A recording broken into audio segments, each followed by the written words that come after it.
pop up down here. Ooh. How's it going, everybody? Welcome to our weekly Legacy event. Our weekly Tuesday Night Legacy. Oh, the Tuesday one. Or it's weekly, sort of. Twice a week, this one. But this one's special, because it's Tuesday. And we're here. Oh, yeah. So it's better. I was wondering what made it special. Anyway, welcome in. We're excited. We have Legacy for you. 4 rounds of it. We have some players and some other things. 15 players tonight. 16, I think. 16? Yep. We missed one. Yep. Okay. So that's why we're a few minutes late. 16. Started. Sounds good. Now let's get this connected to chat.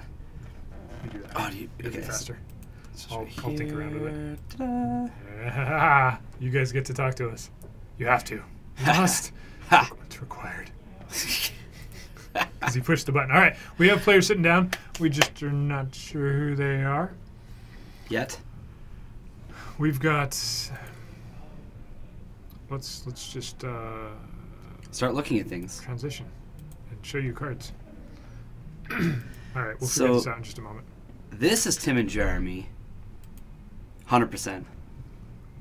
And then Misty and Shay are on the other side. All right. So let's do Tim and Jeremy since there's interaction there.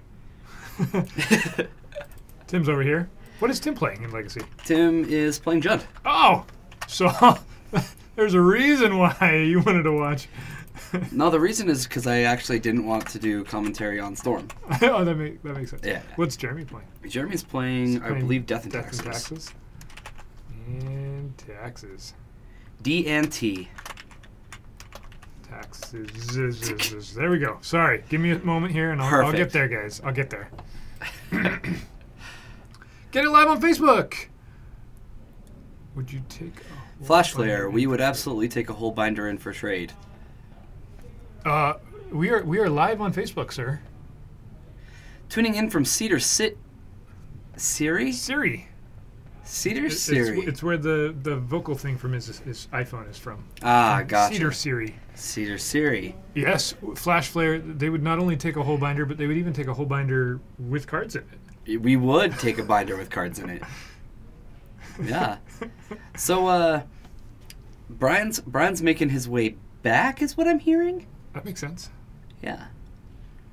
He probably didn't stay in Cedar City for the whole night. Yeah, probably not. I mean, I've never heard of Cedar Siri, but... So we're in the fun, I played Ether Vial and you're still not doing anything phase Yep. of Legacy when you're against Death and Taxes. Ooh, it looks like Tim has an answer to the Vial in an abrupt decay. Wait. Still on the way out. No. Oh, still on the way out. Okay. So he's just hanging out in Cedar City. Yeah, so that's something that's going on. Jorgensen, hey, welcome in.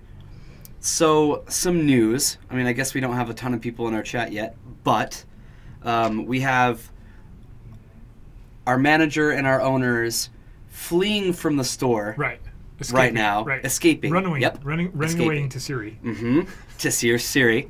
And, and we are getting a ton of cards for our store. I'm talking legacy staples, modern staples, just all kinds of things. And Hopefully they won't actually have staples in them. no staples in them. They just Unstapled are staples. staples. Yes, right. Yeah. Right. Mm-hmm. Yeah. Seems so like a good thing to have. Sounds like Brian's making his way down to Las Vegas. So in the near coming future, if you guys want some deals on some awesome staples, they'll be on the several Yes. of them will be on the TCG page. Yeah, you can check our TCG page. You can also message us and see what we have via Facebook. So, Yeah, Jaden told me that that he had like a digital list, but it took like 10 minutes to load. oh, yeah, we're getting so much in. I for one am really, really excited.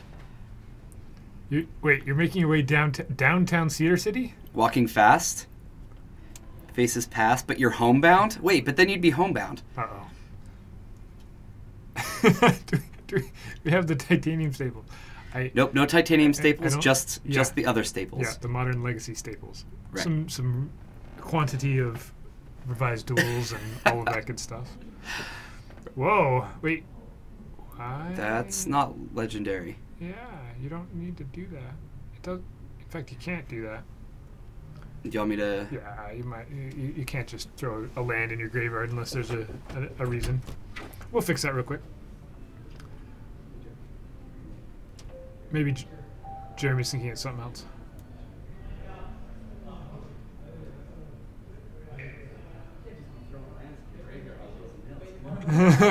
All right, looks like we got that corrected. It tries to put it back. So Jeremy was trying to give Tim just a small advantage. He was. Yeah. It was really just a friendly thing. He's like, you know what? You need all the help you. No, I'm kidding. It feels like a city. You're playing Jund. Yeah. Maybe he was thinking Caracas there for sure. Okay, so now he can name a different thing as well if he really wants to. Mm-hmm. It doesn't matter. No. No, I guess it does. He needs to be able to tap it for white for something. Well, yeah, you can either name whatever the heck Flicker Wisp is, or you can name humans. Usually the thing they're going to name, right? What is Sanctum Prelate? What creature type? Human cleric. Human. Is it a human? It is a human. Oh yeah. I do know that. In fact, he to cast that he had to have named a creature type that Sanctum Prelate is. Right. Mm-hmm. Flicker Wisp is an elemental. Thank you, Big Daddy. Appreciate it. Brian is still singing a song. Yeah, that sounds like something he would do. And then core? No, the Prelate is a cleric. The core. Did you check? Yeah, the Okay. core is Stoneforge Mystic. Stoneforge Mystic is a core. Yeah. Right.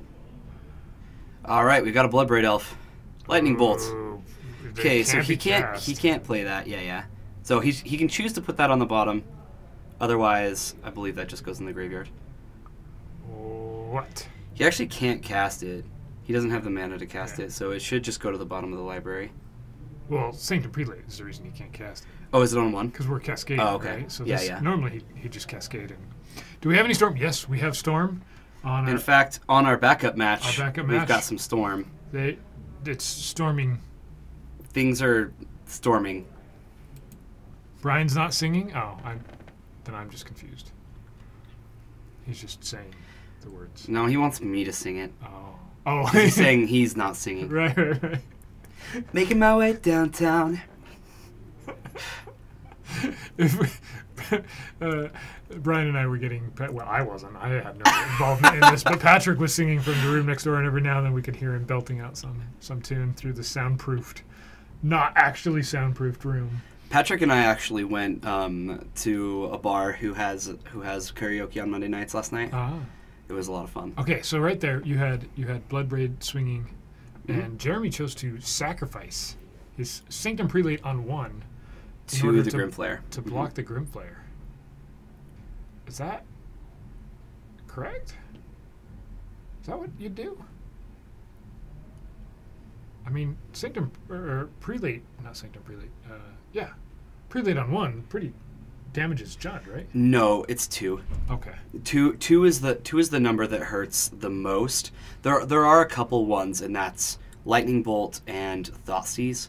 That's because it only stops non-creatures, right? Oh, right. Right. Okay. So 2 is the one that hurts the most because then they can't Abrupt Decay, they can't Punishing Fire. Why is Bolt exiled? I have no idea. It really should have gone to the bottom of the library. Yeah.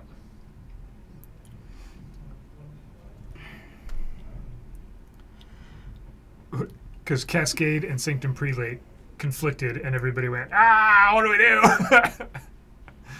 That was abrupt. It was abrupt.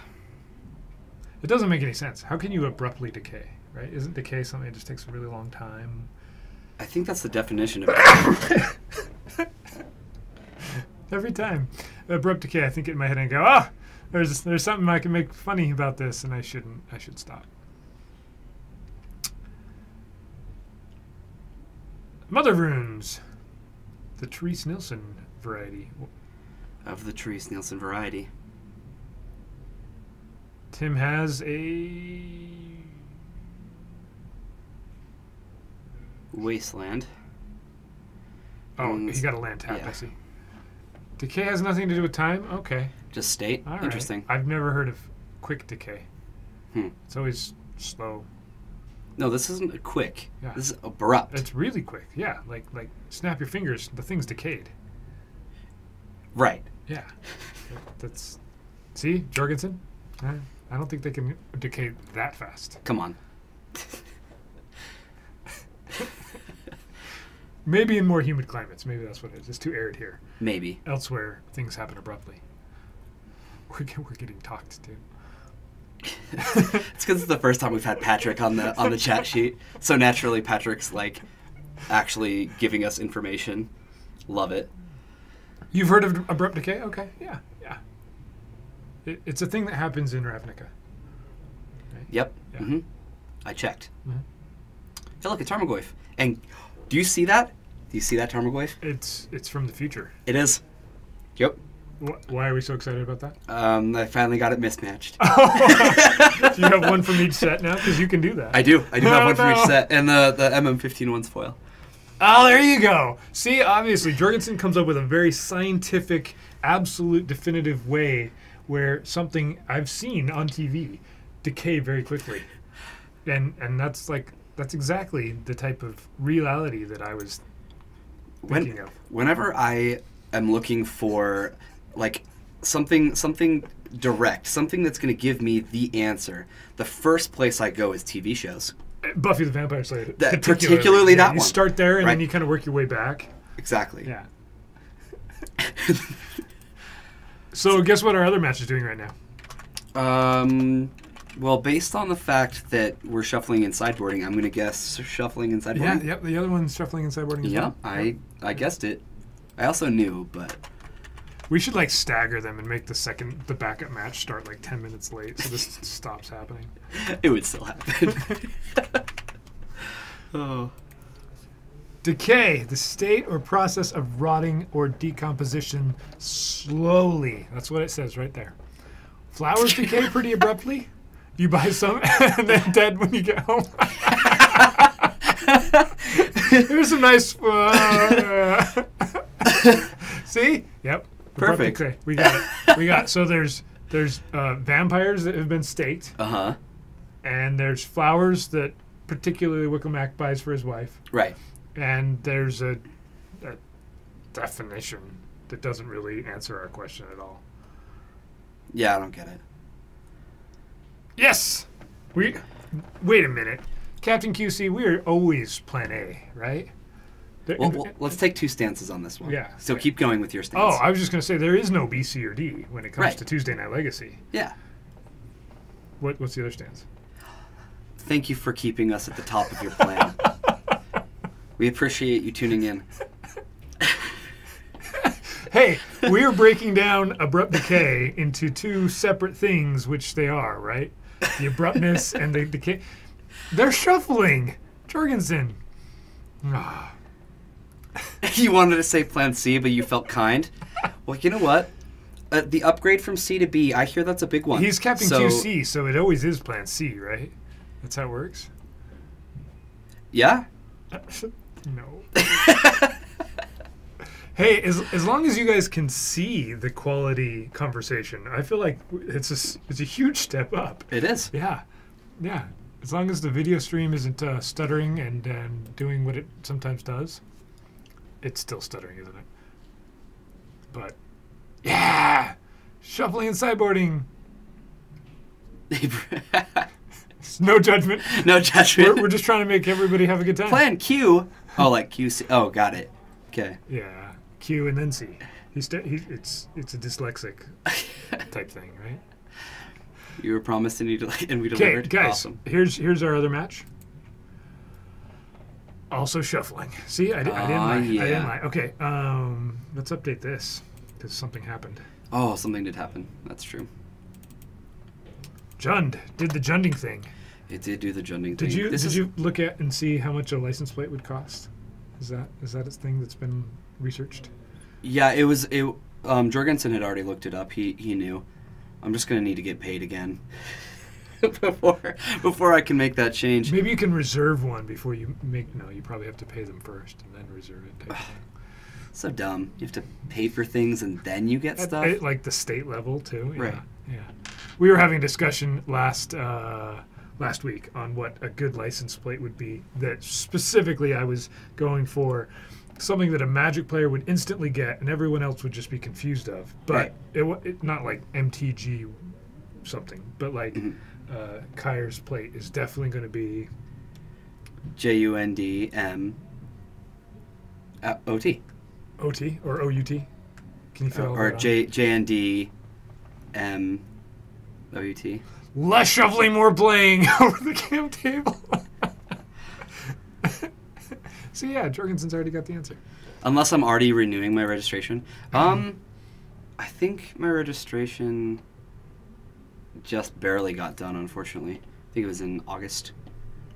All right, so Jeremy's on the play. It does not look like he has a vial in this hand, so maybe he might be a little land light. No, he's going to keep it. Looks like. Yeah. He did have the turn 1 vial last game, but Tim was able to abruptly decay it. Yeah, this is a really strong start from Jeremy because Jund does have a good matchup. However, it has a couple of ways to keep Jund from interacting. One being Mother of Runes. Yeah, I think that's strong. Yeah, it can still die to Liliana, but this is a strong start for Jeremy. So wait, Jorgensen, everybody has to bring 2 identical copies of their legacy decks. Is the Commander format still a thing? Absolutely, Aaron.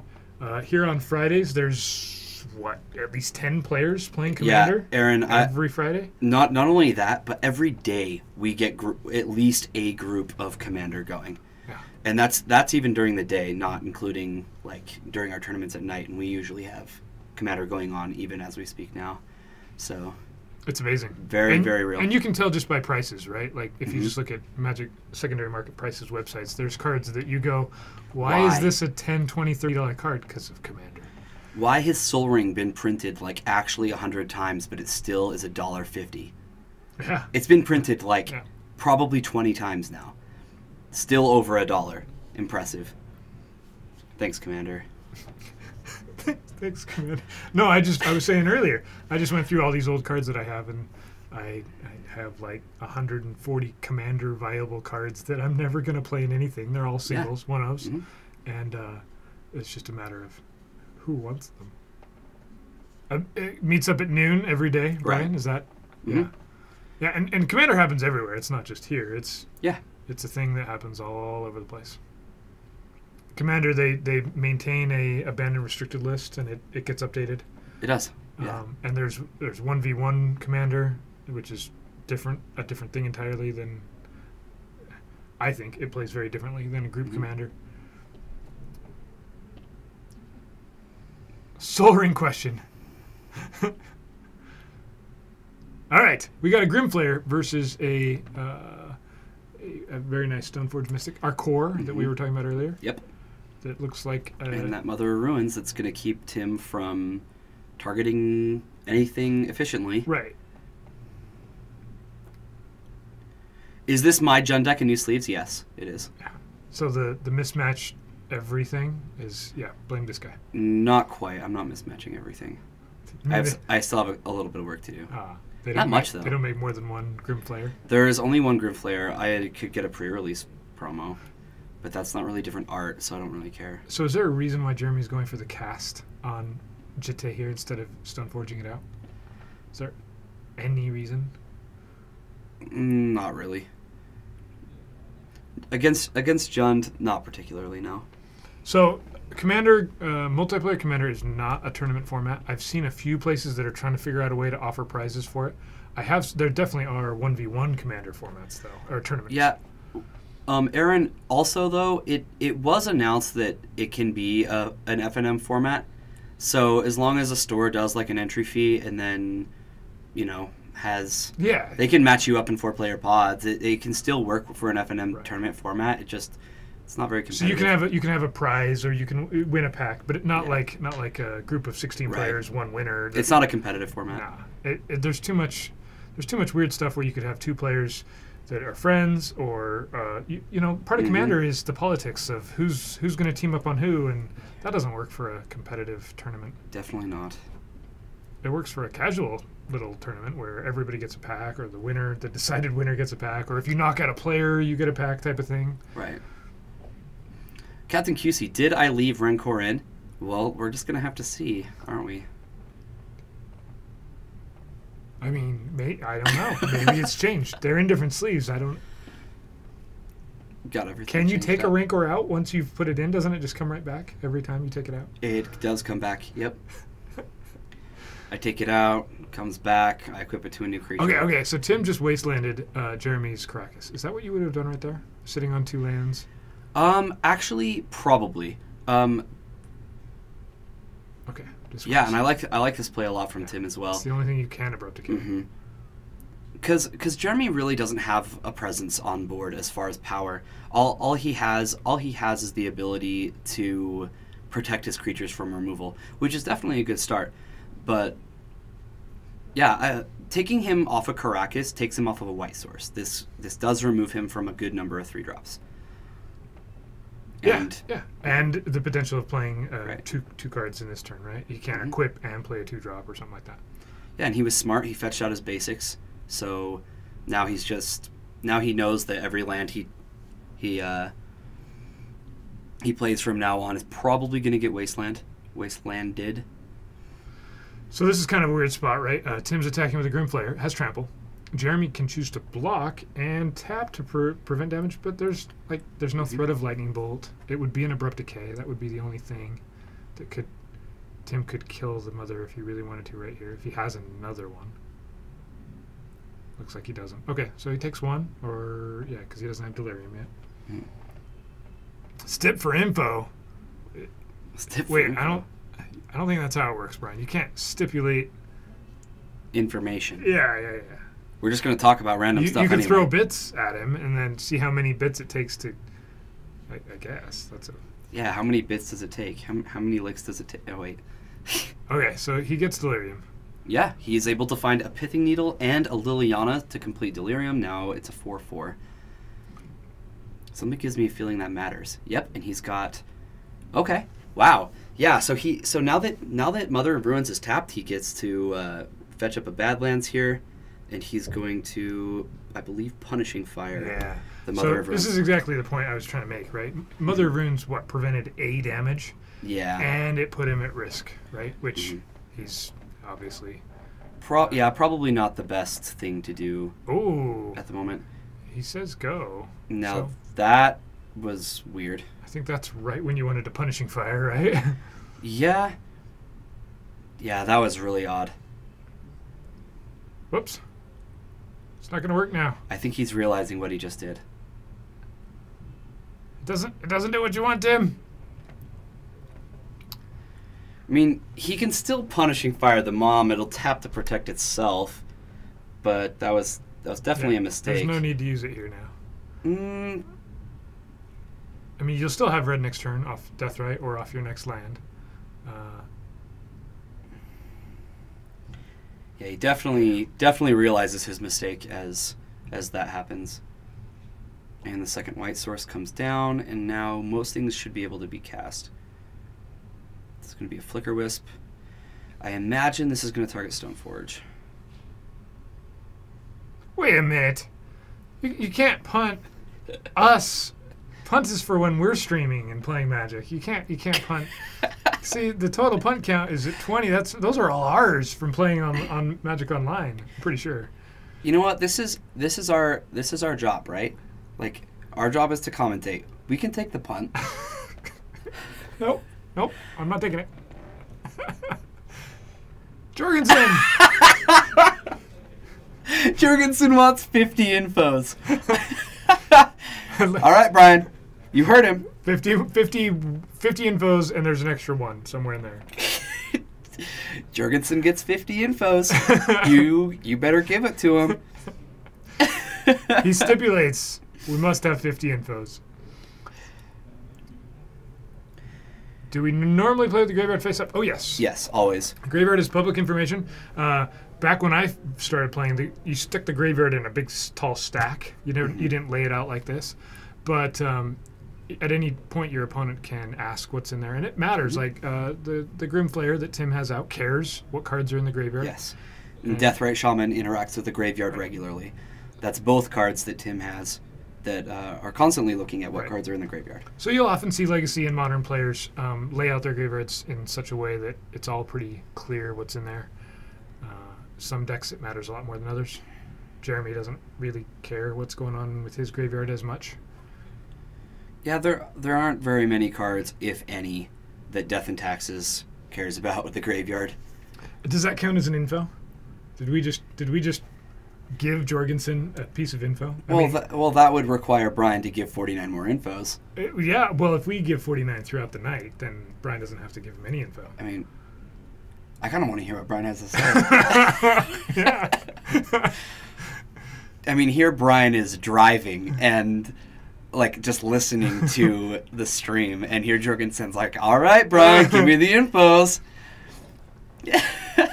Here's another card that cares about what's in Tim's graveyard. It's a Tarmogoyf, which is what, a 5/6 or a 4/5? Well, we know it looks like a 4/5 from what I can see. He's got Planeswalker, Artifact, Land, Instant, no creatures yet. Probably a source. Is there not a sorcery? So Wigglemack chose he'd been the needle off of Grim Flayer. He was doing that to give his Grim Flayer Delirium at the time. I wondered that as well. Like, Needle seemed like a great answer both to Stoneforge and to, like, Stoneforge wouldn't have mattered if he flicked it if the Needle had been out. One thing to mention is I'm not sure Tim has played this matchup ever. You know, like I said before, the deck that he is playing, it is mine, so he's borrowing this deck. Yeah, not something he's familiar with the Jund deck, but he's not familiar with Legacy and some of the sequencing of what makes the most sense, what the right play is. Exactly. We've seen that a couple times throughout this match where things are not necessarily how I would have gone about that. Mm-hmm. All right, Phyrexian Revoker is going to come down, and he points to Deathrite Shaman as the card he is naming. All right, so it looks like Brian is using type to text or you know, whatever. Brian here, and I require you, maybe. I require you to tell Jorgensen 50 cards in your deck. 50 cards? Yeah, he binned the needle with a Grim Flayer trigger. Yep. Which gave him Delirium. He binned that and Liliana, which are both cards I would have seriously considered leaving on top. Some more punts. Wait, can both players punt and it just keeps adding to the punt? Is there such a thing as a negative punt? Is there like a good play that erases a punt? That should be a thing. We need to MTG bot. Like some play that we didn't see, and then we give them a negative punt? Yeah. Like oh, no. You punted 5 times. That was a really good play. Way to go. Now you're down to just 1 punt instead of 2. It's like removing one of their black stars. Can we just keep following Tim? Tim, you're on camera again, but I'm 1 and 3. Oh, Travis is typing for you. That makes sense. Hey, how's it going, Travis? Oh, Brian and I get you. I haven't seen Travis in our chat before. No, this might be a first time. Look at that. That's like a negative punt right there. Every turn from turn 3 has been a punt. Cascading punts. You can't unpunt? Aw. A punt in Magic or in other games like this is when you make a horrible misplay and it usually costs you the game.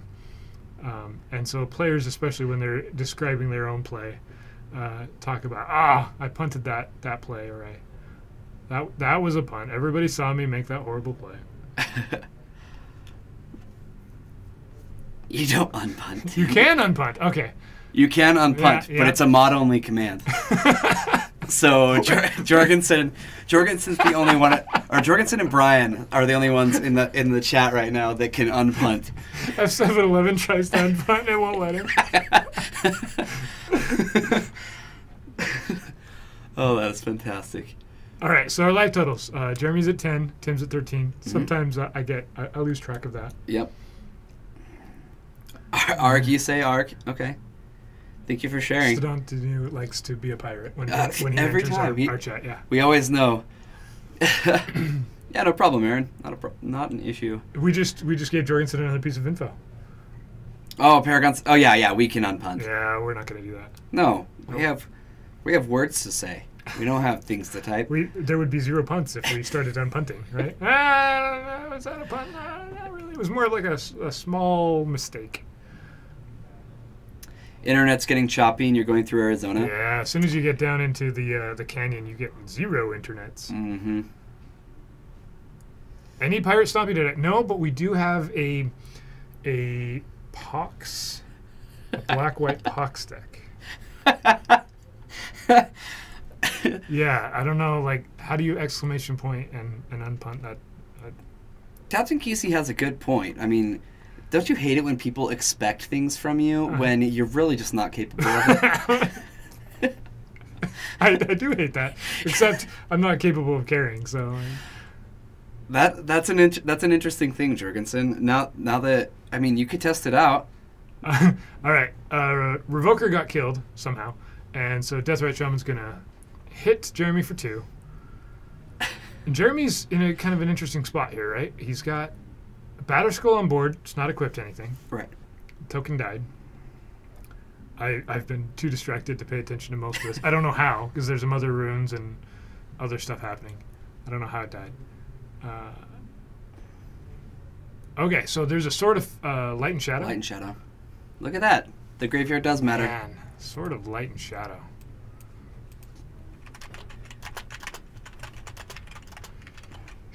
Shadow. We're going to look at this. Yeah, change the art. Not one. Let's look at this one. Because it's been a little while, and it's underneath the card, so I'm going to show you guys a sword. Sword of Light and Shadow. Whoops. Player name. Disappeared. So, the reason he just gained some life is because when it's equipped and you deal damage to a player, you gain 3 life, and you may return 1 target creature card from your graveyard to your hand. Mm-hmm. So he just got back Revoker with that, because Jund doesn't block flyers. Just doesn't want to. Doesn't like it. Captain QC, oh my god. So let's not deprive him. Tim earned that punt. Yeah. Do not take that away from him.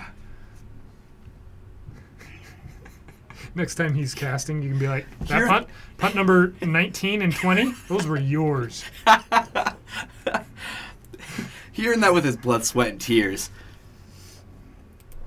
Mostly tears.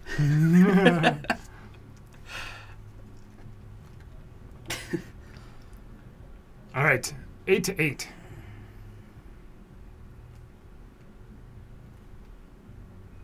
Yeah. If Deathrite Shaman can remove the creature that you try and get back, and yes, there's other reasons why Light and Shadow doesn't get played very much. I will definitely say that not killing the mom when he had the chance. Yeah. It wouldn't surprise me if this entire game is lost because of that moment. How much would we say flyers are played? Is that what you're asking? How many decks play flyers? Most. So this is Legacy, which is a different format than Modern and Standard, right?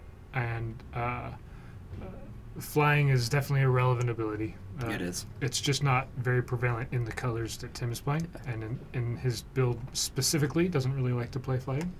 For instance, the 2 cards that Jeremy has, the 2 creatures that Jeremy has on his left are both Flicker Wisp.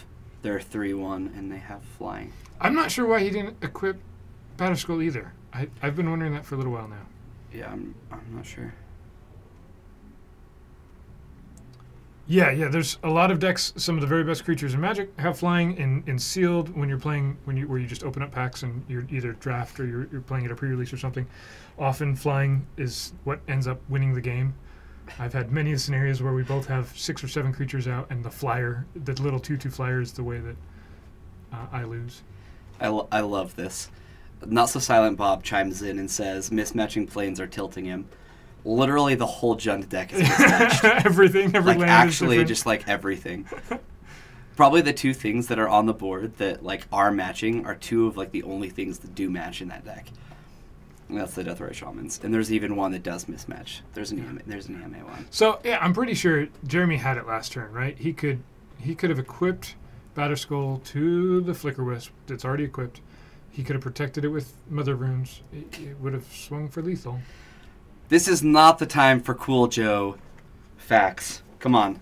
Come on, Travis. Chill. Yes, you can. Stock, you can eat in response to the death right. They have to pick a target. And right as soon as you say, I want this creature back, you can be like, well, in response, I'm going to make it so it's not even there. That's part of why death right is so strong. Not only does it have a late game answer in slowly draining your opponent out, but you're able to have an answer, a turn 1 answer against Reanimator decks. Cat's facts. No, make it stop. Yeah, don't do those. I can't deal with those. Somebody else installed the Joe Cool. All right, we have a block. And Tim says, I lost. That's game 2, guys. So we're on to game 3. Let's see if we have a game with less punting. Less punting. And our other match. Do you guys want to see what our other match looks like? I'll show you. They're de-sideboarding, so it's over. I don't know what happened, but I'm pretty confident Storm won without knowing anything at all. Someone threatened to unsub if we didn't add it.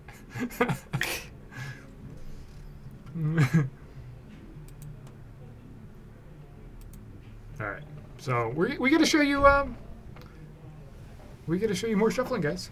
We can commentate on the types of shuffling. Here we have our player on the left is doing the side. The side. What do you call this kind of shuffling? I think you call it shuffling. Mashing. This is mashing. And then Tim is doing the vertical mashing. Mm-hmm. I like a combination of mashing, piling, and rifle shuffling. Those are really what they're called, guys. Sometimes I actually shuffle my cards, like a real shuffle. Yeah. I don't even know what that's called. It's just actually shuffling. Like a bridge? No, you don't bridge Magic cards. That's weird. Oh. Triple sleeved cards, you don't bridge those. Yeah, that's just awkward for everybody. Yeah, I bridge cards that I like draft with, sure. I would guess that Tim learned his lesson. He realized very quickly. Gotta love that vertical mashing. Just calling what I see, Jorgensen. Is this a nightly thing, Legacy? No, we do this on Tuesday nights and also on Friday nights. But on the other nights of the week, so Wednesday and Thursday, Brian and I do Legacy Moto streams during the day. Magic Online, yep. It's almost every day. So Aaron, there's several different formats, right? Standard is, I guess, the most prevalent format, or historically it has been. It's the most affordable. Modern seems to be the one that's the. He's trying not to give up. Modern seems to be the most popular amongst players I know, but those are pretty established players. Legacy is hard because it's really expensive to get into. A lot of the cards they can't reprint, and so they just keep going up in value over time. And so many of these decks are $2,000 up to $5,000. Right. There are some less expensive ones, but I don't know that I would be able to afford Legacy, except for the fact I bought my cards so long ago they were. A Moto stream? So I'm talking about Magic the Gathering online. So a couple of us sit down and play Magic online instead of watching a live tournament like this. Yeah, it's the same thing, except instead of in person like these two people are, they're playing just digitally online. Ban not so silent Bob. It's true. Not so silent Bob really hasn't been all that silent, has he? He's living up to his name. All right, so Tim's going to take a mulligan. He's going to go down to 6 cards. He didn't like his opening 7. It looks like Jeremy's got 2 lands and a Stoneforge. Oh, and a Vial. He's got a turn 1 Aether Vial. He's got 2 of them. So Tim's on the play.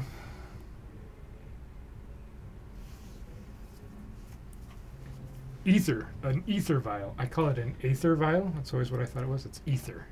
Ether? Yeah. I thought the AE makes the A sound. Aether. Nope. Apparently I was wrong and you're wrong. Oh, okay. Sweet. Yeah, those revised dual lands are often where a big part of the expense of a lot of these decks comes from. Okay, so interesting. So Tim is going to play Pithing Needle on turn 1. Now, there are only a couple cards that I like to name in the Death and Taxes deck, and that is Aether Vial, or Ether You call it Vial, whatever you want. The vial. Da Vial, and then there's also Mother of Ruins, Or Stoneforge Mystic. or Stoneforge Mystic. I don't usually name Stoneforge Mystic. In fact, almost never. So the fact that he played the Aether Vial, I'm guessing he named Mother of Ruins. So, if you're playing blue, right, then you have counterspells. And Stoneforge Mystic is a pain because not only do they get to go find the equipment, but they can cheat it into play when it can't be countered. So that's why often Needle does name Stoneforge, right? Because then you're preventing them from cheating it into play. I can see why for you that doesn't matter as much for Jund. All right, I've got a Tarmogoyf. This is a 1/2 at the moment. No one plays with beta duels? You know, if I had beta duels, I'd probably play them. Not naming Vial on 1. I think I'd wait to see it. Typically, I wait to see it. Yeah. If a Mom comes down on turn 1, I'll name Mom. If a Vial comes down turn 1, I'll name Vial. But he does have a Mother of Ruins in hand that he hasn't put into play off Vial. He's just decided not to play it, which is kind of interesting. I think I'd at least put it in off the Vial, right? And Aaron, to answer your question, Legacy does have a ban list. So Moxes are only legal in Vintage, which actually, if you want to watch, Brian and I did a little streaming. I did watch last Monday. He'll do some more tomorrow. He would normally on Wednesdays. He and I believe, are doing Legacy tomorrow. So there are some cards that are not allowed in Legacy. Power 9. There's some cards that are just too broken and ruin the game. Doesn't make it fun. Yeah, Wickelmack, I think you're right though. Typically in this matchup, like Jund can beat Death and Taxes while it has Vials going. It can absolutely beat it. However, if Moms really are up and running, it's very hard to beat the deck. So you made your name Mom first. So I don't hate Tim's blind name, but he probably could have waited a turn. Yeah. And running out of Badlands is also kind of maybe unnecessary. If you don't have a bolt in hand or a reason for it. Beta duel. So Brian's talking about older dual lands that are not from revised. They're just from an older set. They're black bordered and they're worth quite a bit more, by a factor of about 10. A large factor. Yeah. Especially if they're in good shape.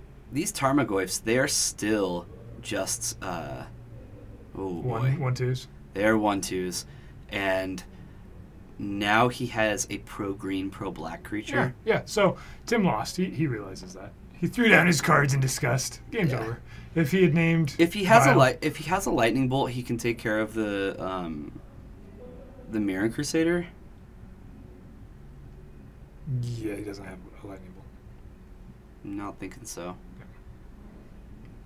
Well, maybe I don't want to do that. Maybe I already have a Thalia out. B. Gibbs, I did not know that Moxes were still legal in the Canadian Highlander. In Canadian Highlander, they're given like a dollar or a point value, right? So okay. Lotus is even. Oh, legal. that's right. It just you can only have so many of the powerful cards because you have a certain number of points.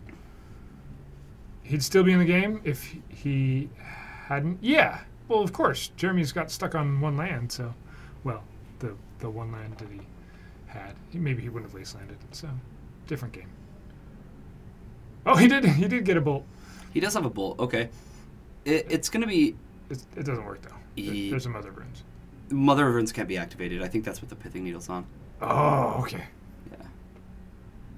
Yeah. Yeah, Jorgensen. I am exactly sure that it's somewhere around 7. Exactly 7.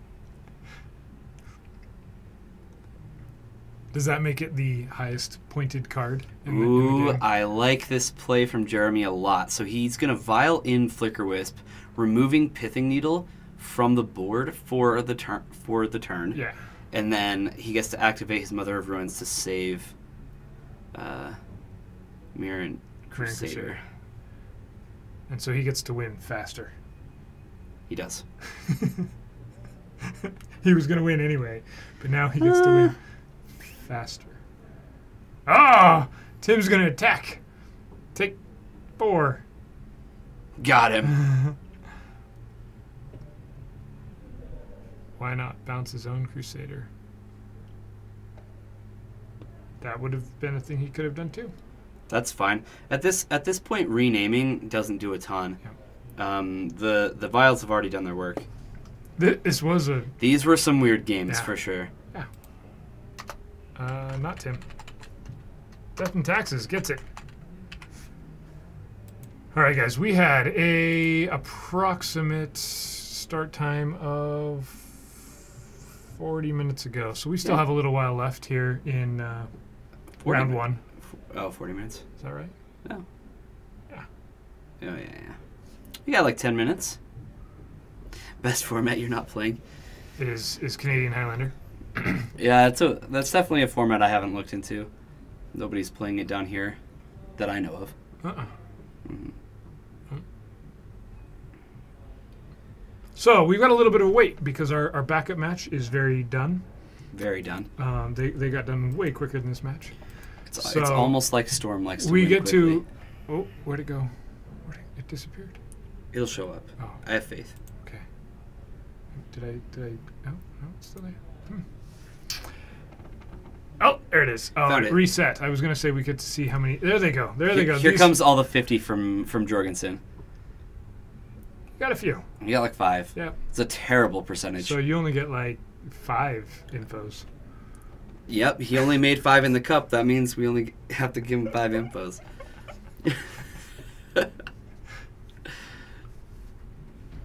Yeah, so, and Jesse, you always name the vial, especially if your opponent's, like, snap keeps, right? Like, if you're on the play and your opponent goes, yep, I'm keeping this, you can be pretty sure Death in Texas has a good chance of having a vial. Aaron, this is Legacy, so this is not Vintage, where you get to play with all the power, and it's not Standard or Modern. So Jorgensen's looking at the point totals, and he's going, all right, so Flash is 7 points, and Hulk is 3. Missed opportunity, making it so nobody can play them together. Yeah, yep. And maybe he didn't snap keep. I don't know. It looked like he kept that pretty quick. Yeah, I definitely would have. Like if you're Tim and you have a piece of removal in hand and you have a pithing needle, I mean, you're golden, right? Like you're gonna be able to kill Mother of Ruins. And then you can also turn off Vial. That's perfect.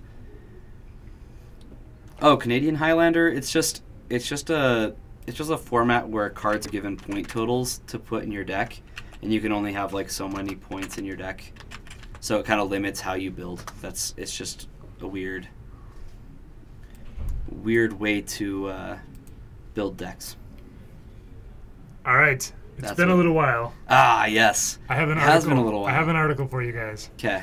This one's not as fabulous as it has been sometimes. But, so, months ago, I showed you guys this article. It's a recap of Magic for the week, right? And I'll go ahead and put it right here for you guys. You can find it yourselves. So it's just this Magic player who uses some humor in a way of recapping what's been going on in Magic. Mm-hmm. And he asked if people wanted to tell their friends. So he just recaps Magic. So he starts off strangely the same way he started off every single one of his articles. If you go back and look at some of the previous ones, he says Magic the Gathering sucks, and he goes in depth. Well, MTGO. Yeah, Magic the Gathering online. Sorry. MTGO. MTGO sucks. Magic the Gathering online. But it's great. If you wanted to learn about MTGO suckage, like it being, it's like a natural wonder of the modern world. It keeps sucking the way people should always see at least once before they die. Like a great landmark. In the same way the Great Canyon is deep and vast and incredible, Magic the Gathering Online is a bottomless chasm that I pitch all my money into. He says Niagara Falls dumps over 3,000 tons of water a second. That's 2.5 million liters a second, or 700,000 gallons for those stuck in using Freedom units. Magic drowns a player in bugs and salt at a vastly superior rate. So for you, Aaron, Magic Online is the program that we get to play Magic with online, right? But it's so buggy and slow and laggy and old. It's old. Yeah. Even the updates make it seem just as old as it was before. Okay. Next topic. Okay. Cardstock. This is a thing. I don't think we've talked about this on our Legacy stream at all. I don't think so. Cardstock quality issues are a thing in Magic right now. I just saw recently a video by the Tolarian Academy, by the professor, where he evaluated like cards from the dark that hadn't been sleeved ever and looked at them, and they were all like played, but yeah. And then he pulled out a week-old pack of Ixalan, and they were all like warped and bent and just like all over the place. You're going, how can that be? How can new cards be this bad? So on just Jester's recap site, he talks about how that's a thing. Yeah. He plays his earnest employee WOTC executive role play again, which is great. I like it. Yeah, Narcomoeba, welcome in. Always excited to give some Legacy content. Oh, not that button. Why do I push that button? You stop recording and then start recording again. And then he gets into the story about Jason Vraska, the storyline, which us Legacy players maybe we miss out on sometimes. We care more about the metagame and what's new to Legacy than what I don't know what the story is between Jason Vraska. I know that they're in the set. Yeah. But he has a good take on it. How he relates them to Butch Cassidy and the Sundance Kid, and if you want a quick chuckle, it's a good time. And finally, getting into Explorers of Ixalan. It's kind of like a board game version of Magic that's coming out. Kind of looks like a mix between Settlers of Catan and Magic the Gathering, but you play with real Magic cards. And it's this, it's a product coming out soon. I hadn't seen it yet. I like his take on it, which I hadn't thought of. He says that one of the good aspects of this is that you have board game players that are used to having a really complicated board game, right? With all of these pieces and rules and interactions and things. And they're great for Magic because they're already used to that. So you teach them how to play Magic while using a board game, and then they'll want to play Magic and they'll get it. Because, Magic at first, if you're a new player, you look at it and go, there's too much going on. I can't learn that. But it's a good way of getting some new players into Magic, I think. Anyway, if you guys want a silly joke, I think that it's fantastic. And you can go back and read some of the other ones. Some of the other ones had me laughing pretty hard. This one's okay. I think the first one was like the most hilarious. Yeah, the first or second one. And I don't know if the first one's even on that website. Yeah, maybe not.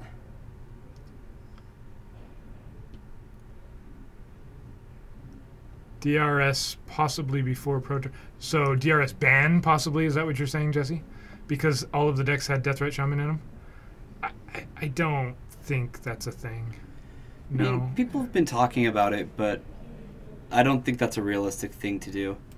We've discussed it before. Yeah, we have discussed it in the past, but we seem to, like, both of us are kind of on the same page where it's like not something that needs to be banned. I think it's actually a healthy card for the format. And there's still, okay, so those are the decks that top 8'd, but... That and Wizards really doesn't like touching Legacy all that much. I don't know if you noticed this. I mean, I'm sure there'll be the people who are like, well, what about the top ban? Yeah, but they let that deck sit for... They let one deck be the top deck for like a year before they finally banned top, And with Deathrite Shaman, it doesn't make one deck the top deck. It's just in a lot of decks. Yep. And I think, why is it? I think that's a good way of evaluating it, right? Yeah. How is it different than top? And it's a very different thing. These were posted somewhere, but they're on a different website. Sure.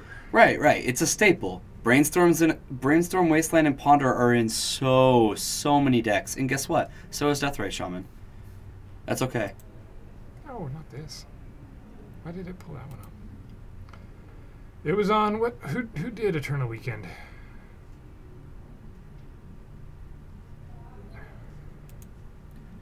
Card Titan. There we go. Yeah, I did get to catch a little bit of Eternal Weekend. I didn't watch nearly as much as I wanted to. Between doing all these streams and moving, I've been pretty busy. Partly, that was definitely partially the reason it was banned, is because of the way it slowed down games. Games going to time. This is not where I want to be.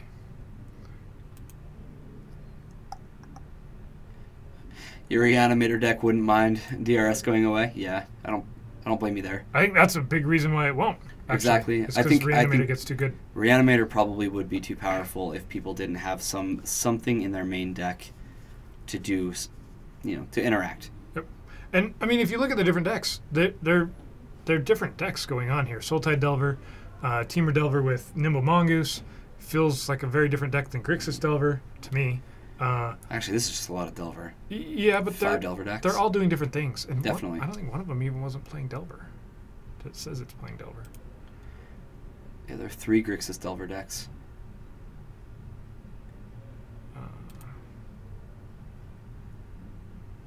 Now, Grixis Delver is the deck that most people would say is the best deck in Legacy. But you can beat it. It's not, it's not so far ahead of the pack that it can't be beaten. The people who are winning with these decks, they're fantastic players. I mean, Bob Huang, right? In fact, the top 8's just phenomenal. Yeah, Jesse. So, WOTC, Wizards has said that they want to avoid doing that now. Yeah, Standard really scared them from doing that. And I think the more recent Splinter Twin in particular, ban right before the Modern Pro Tour, there's enough people that really didn't like that. So at least this time around, I don't think they're going to be banning right before. In fact, in Modern, they're specifically trying to not before the Pro Tour, right? There's a Modern Pro Tour coming up. Isn't that right? And they're saying, no, we're not going to touch it. Wait, Modern Pro Tour? Isn't that right? Isn't that how it works? No, I think the Pro Tour is going to be a team event. Oh. Am I wrong about that? I don't know. I think the whole M25 dealio, they're doing a team event which involves Standard, Modern, and Legacy. Okay. Yeah. Which that's the first time Legacy's been a part of a Pro Tour in a long time. Yeah, should be fun. Yeah. Thanks, Jesse. Appreciate it. That'll be fun to watch. The Star City ones that I've seen are really enjoyable. Yeah, they're great. Except occasionally when they're like, "We're going to show Standard," and I'm like, "No, I don't want to see Standard's more interesting." Wait, the upcoming Pro Tour is Modern? Really? This next one that's in February, early February or late January, something like that.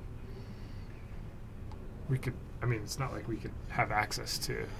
No, we don't have the internet or anything. All right, sounds like pairings are getting posted, so we will get some new players for you guys to watch. Sorry for the delay there. I blame Kyer. I blame me. Oh wait, I mean, don't.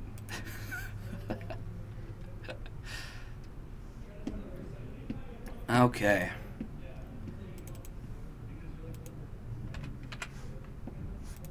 We have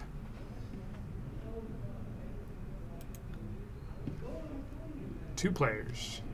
We have Nate. We're going to watch Nate with yes, Pox deck. Awesome. Black and white white Pox. Heck yes. On Pox in all caps. Uh-huh. Just in case you're unsure. Oh, I'm excited about this one. Versus Calvin. This should be interesting. Yeah, this is definitely the match I want to watch, and I don't even know what the other match is.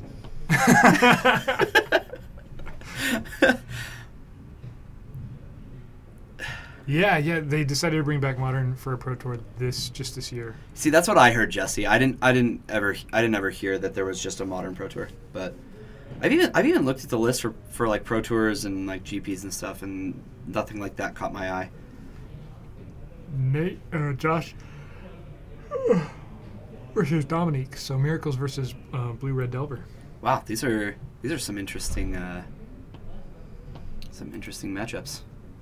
Here's Calvin. All right, we'll get these guys seated. I'm not gonna do it.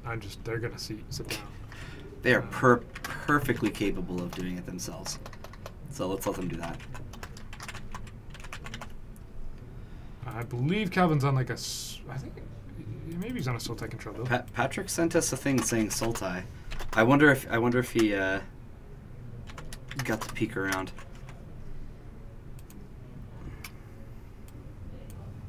All right, here they are.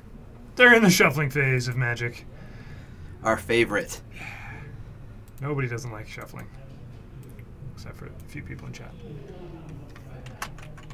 Josh on Miracles as our backup match. Hopefully that will take a little longer than the Storm match that we had backup previously. Hopefully.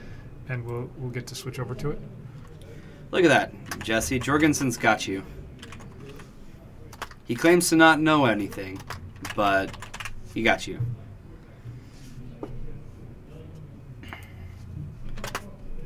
By the way, before this match gets started, I should mention something. We are planning what Brian's liking to call a Legacy Symposium. Oh. Okay? So this is taking place at the end of December and goes through the new year. On December 30th, we are holding a Legacy Classic, and it's going to be a 1K for Legacy. Yeah. The winner gets like $250. Second place up and there. And the top two get those wooden deck boxes. Ooh, yeah. That Brian has shown a couple times on stream. I could grab one if people are interested in knowing. But yeah, it is going to be awesome. So we have this huge 1K event, and then the next day, our 4 main streamers, so that's going to be myself, Bryce, Patrick, and Brian. We are all going to do a 24-hour stream that will consist of some live Magic, some Moto. It's going to be awesome. Guys, that Deathrite Shaman just got smallpoxed. Guys, you see that? Yeah. Nate's like, here, I'll adjust the life totals for us.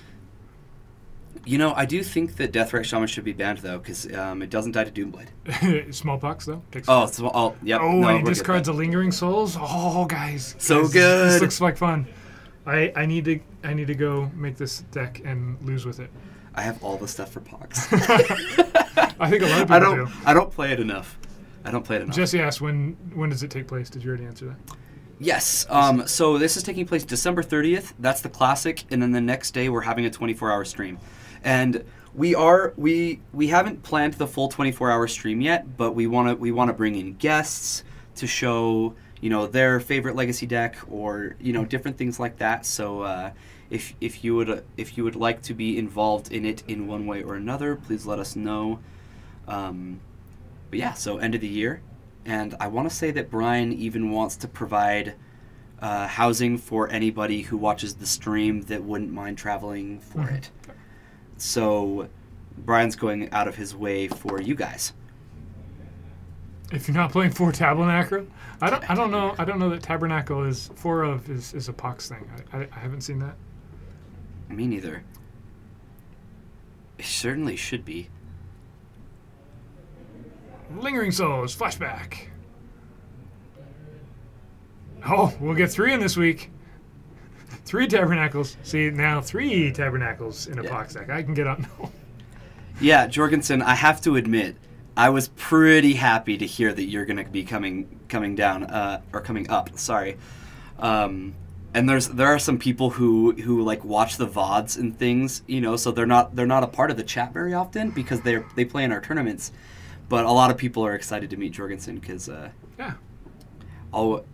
Jorgensen's become a real part of our community. So Tabernacle totally makes sense in the deck. I think most of the players I've played against Pox are playing Pox because it's a fairly inexpensive deck to build.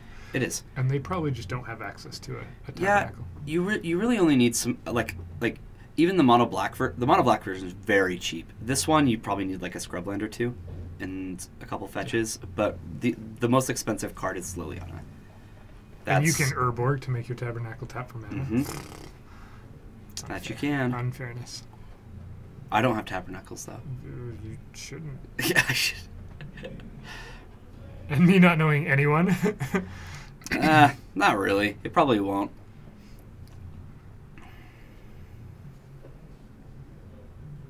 All right. We got a Baleful Strix. That blocks a spirit. Yeah, ooh, Yeah, black-green Pox. Pox can crop rotate. That is very... Oh, look, or loam. See, as long as you're not gambling for loam, I think it's okay. Oh. I think then it's. I mean, it's still not great. I still would rather it not be a magic card. That's, yeah. But okay. Now we're if to you the gamble into loam, then it's just not fair. If you guys want to talk about banning a card, it's not Deathrite Shaman. Nope. It's loam. It's Life from the Loam. Now, this was not the Of the loam. Liliana. Is it of the loam or from the loam? Life of the Life loam. from life. You don't know, Life from huh? the loam. From. From? Yeah. From. Am I right? Yeah. I'm a big fan of that card. Thanks, Captain QC, for pointing out. See, here, everybody's enjoying this fun black-white Pox deck, and you had to go and ruin it. Bring up Life of the Loam. From the loam. Of the loam. Loam. Life of the life from the... life that's the... The turn 1 Smallpox has not hurt Calvin's mana base. Not so much. However, he hasn't been able to stick a threat. No, he's flooded out. Literally, the goal for Nate is to like bash with a couple 1/1s, right? That's all that really matters. I guess it could play Loam if you just wanted a dredge thing. You discard it to Smallpox and dredge. That'd be hilarious. Oh, take this, All right, Nate. so in response, we're getting a... This feels good because did you just see a glimpse of Nate's hand? He has a cursed scroll. Oh, he's all right with this? Yeah. Yeah. Cursed Scroll is maybe one of my all-time favorite cards. It is one of my favorite cards. It's a beautiful art. I love the concept of the card itself. And Nate's like, hold on. I need a minute to figure out which card I'm just... Oh, no, it's the Cursed Scroll. Guys, Cursed Scroll. Let's see this card. It might be reserved list. Which is too sad. Kind of sad. I don't think so. It was in Tempest.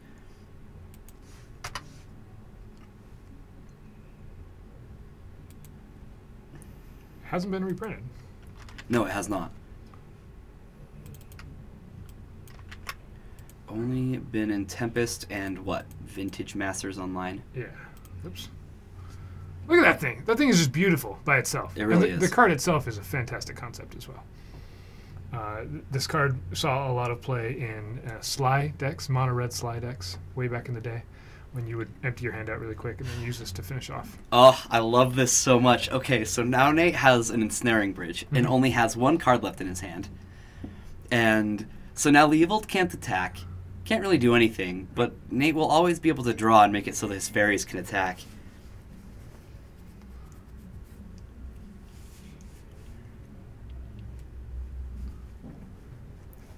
Take one!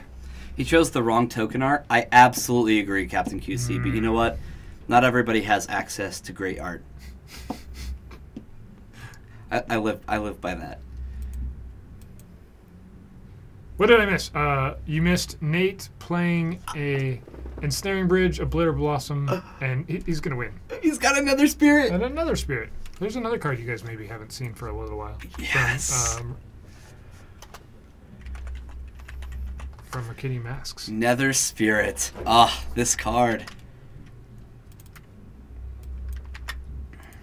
I may own some of these. If it's the only creature card in your graveyard, you may return it to play. So it's a good way of, if you are sacrificing a creature to your own Smallpox or to Pox itself, it comes back and it's probably the only creature in his deck. Yes. Typically these decks, if you run Nether Spirit, the only time you run a second creature is if it's a second Nether Spirit. Yeah. Some will play one, some will play two. Oh yeah, Jorgensen answered. He's from Arizona. So tilting. This is less tilting than the weird off. Ooh, Abrupt We found Decay. an Abrupt Decay. So this looks like the 4-color check pile deck, right? I don't think this is just Sultai. Yeah, he's playing 4-color.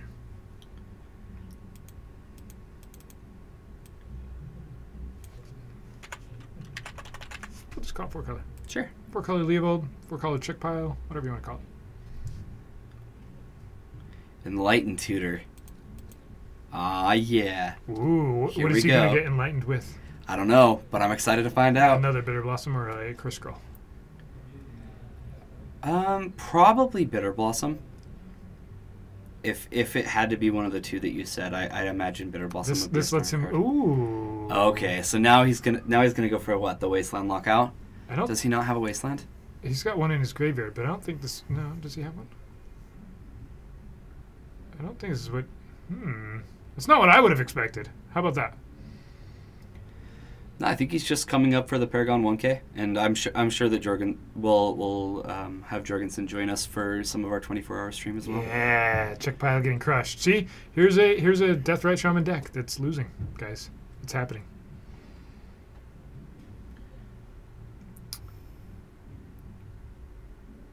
I'm curious what Nate was thinking there when Chris Scroll. Okay, Chris Scroll targets. Yeah. So maybe you don't want to give Calvin cards to draw. Exactly. That's why I wouldn't. But Bitter Blossom would have been a fine thing to get. He might only run one. Yeah. And so you tutor for the one. So the Enlightened Tutor is Bitter Blossom too. There's probably a very specific package that Enlightened Tutor finds. And it works well in this kind of a strategy because Pox doesn't want to have a lot of cards in hand. It wants to play a couple lockdown pieces and then sit on the top of your deck with an Incendiary Bridge.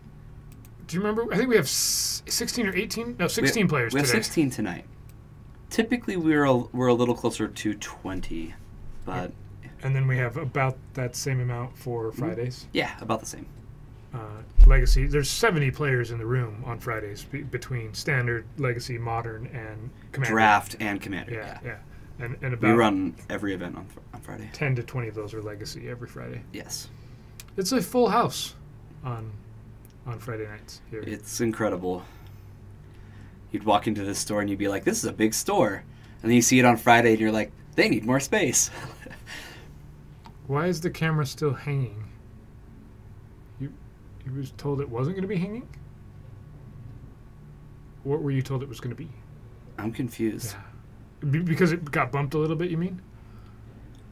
Well, it's still on a rig. The rig's just been basically weighted down. Yeah. It's more attached than it previously was. Before the table was kind of freestanding from the camera rig. Yeah, this is a fantastic build. I like this build a lot. I've played against Pox a couple times, and I'd be much more afraid to play this build than the versions I've seen. Oh, Captain QC, yeah. So we have been having problems with our video. It's been happening for about a week now. Unfortunately, it's been something that we haven't been able to correct. However, I do know that tomorrow we'll be getting in a brand new streaming computer. Yeah. So hopefully, very quickly here soon, next Tuesday at the least, all of those problems will be corrected. Yeah. So hopefully the computer will be able to handle everything. From what I've been told, it absolutely will. It should be a powerhouse. So our quality on our stream should go back to where they were like a couple months ago. So we're jumping back over to our other match where we've seen Josh on Miracles. He's playing against not Blue-Red Delver. He's playing against four-color Delver as well. And Josh has Soothsaying and Counterbalance back in his deck. He messes around with it quite a bit. But I'm a little surprised to see that back again. Captain QC, we're going to need some more subscribers if we're going to be driving Ferraris. Yeah, I think all the money went into the computer, actually, so no I want to say that, like, pretty much every sub and donation all went in towards the new computer, which isn't a ton, but... all like $30. No, it's actually a little more than that. Oh, that's good. Yeah. Sweet. I think it was close to 50. Over the past, like, 6 months, though. Right. Well, I mean, we're still going to be started, so yeah. It's not really something we can expect. We can buy your services for 1 million. 1 million Bolt Commons?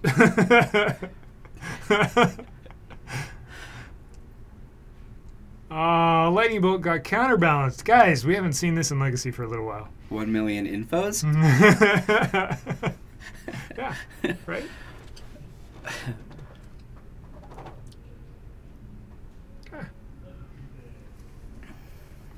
So, looks like Dominique has a Jace on 7? 7. versus a Monastery Mentor on the other side.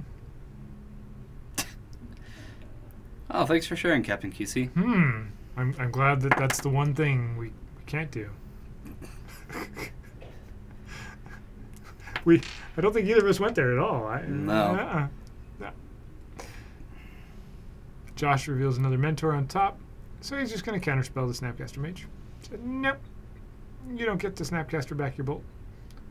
And he should get a token there. Did Josh just... Oh, no, he's reaching for it. There we go. Yeah. And so I'm sure that a little bit of our problem recently has been this video quality, which if we get that corrected, we plan on... Not only are we streaming a lot more stuff than we were previously. Yeah, we are. You guys can tune into us during the days now. There'll be some content if you're at work or something and want to have something on. It's a good time. Mm-hmm. Yeah, we've definitely noticed since our video started doing this, we've had less viewers, which isn't really surprising, but it's why we're addressing it. So. Yep. All right, our first match of Pox versus 4-color, they're shuffling, so we're going to stay here for a little bit. Watch this Jace get beat down by some Mentor and his mentorees, his monks. Yeah, Sir Sethers, thanks for sticking around. I mean, not enough people do Legacy, for one, right? But a lot of areas have a problem even firing Legacy tournaments, yep. And where we can get a consistent Legacy showing 2 to 3 times a week, we definitely love to be able to stream these for you guys. And you'd be amazed how, so we've got, 16 players here today, but we've got a nice variety of different Legacy decks. Sure, there's going to be a bunch of different Delver decks, but we have a combination of Death and Taxes, lands, miracles, and Pox. We'll show you Pox. Here's Pox. Which I haven't seen Pox in months. Calvin gets 2 Thoughtseize. Look at that pretty Thoughtseize.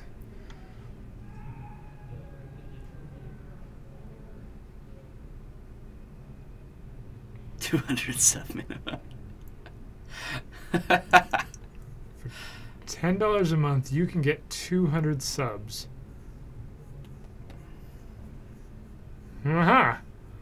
Thanks for the follow, Sir Sethers. Yep, if you guys give us a follow, you'll get, depending on how you have Twitch set up, you'll get a little notification when we start streaming. And there's a nice schedule of different Magic Online content during the days, most days, and Paper Magic.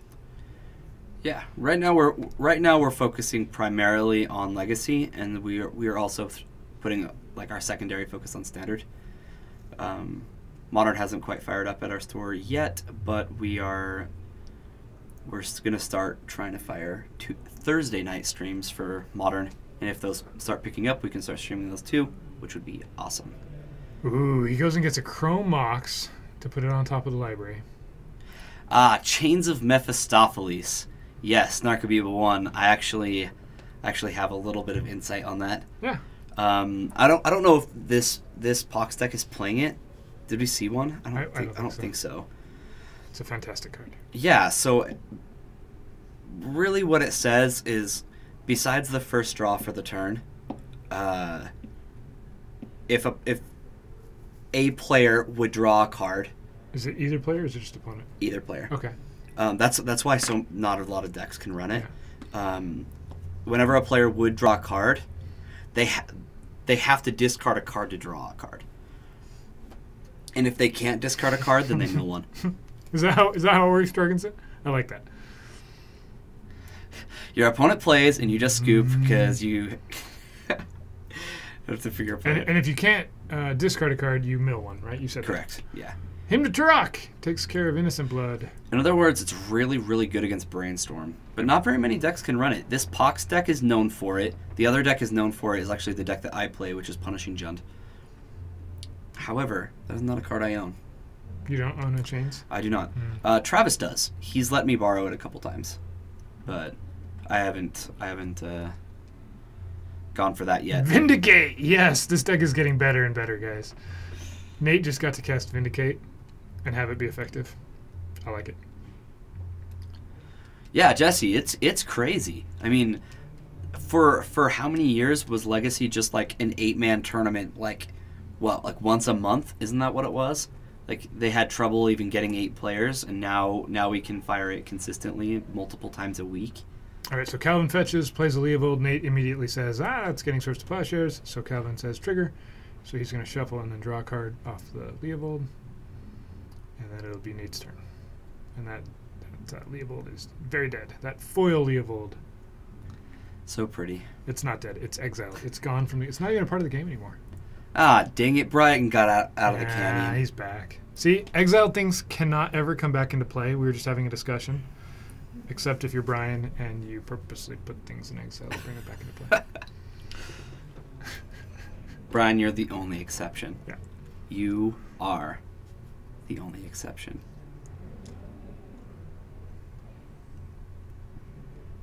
All right. DRS. Deathwise Shaman. This is the one bad spot where Pox can get into, right? Mm-hmm. He's playing off the top of his library. He doesn't really have any card draw. Yep.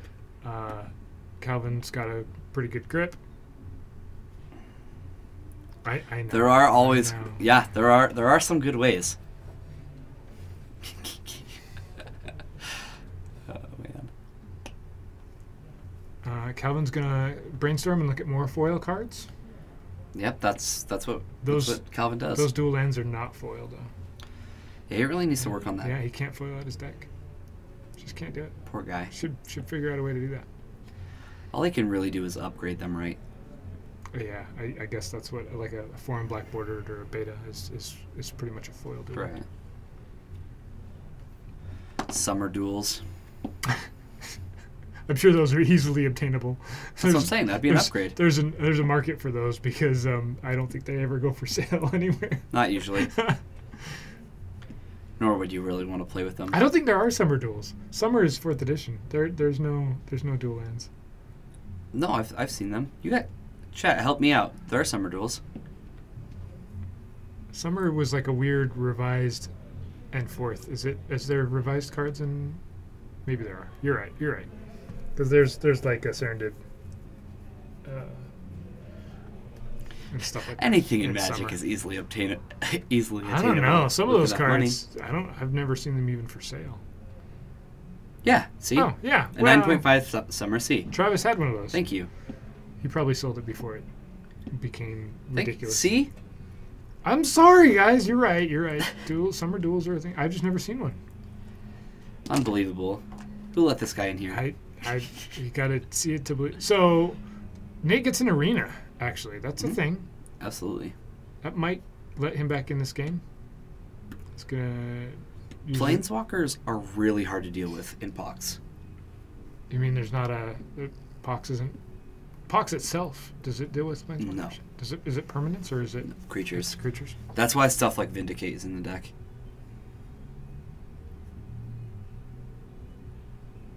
Are there only 2? I thought there was only 1 World Championship card. Wow. The Drowning Man Guru Island. I haven't heard about that card.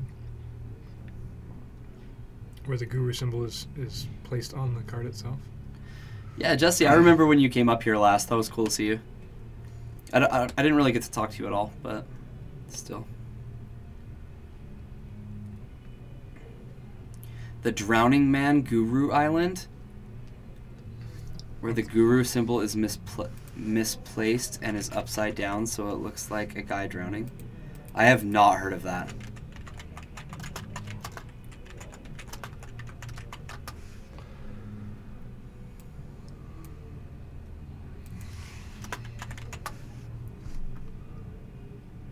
Just go to images.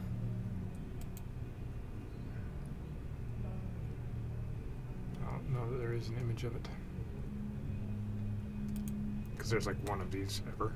Right? Narcomoeba, can you send us a link to show us? Yeah, let's see this thing. They say there is one.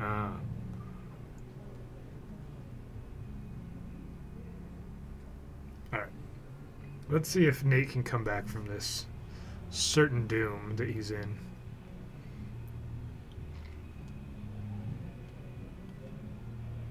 That would be awesome, Jesse. That'd be cool.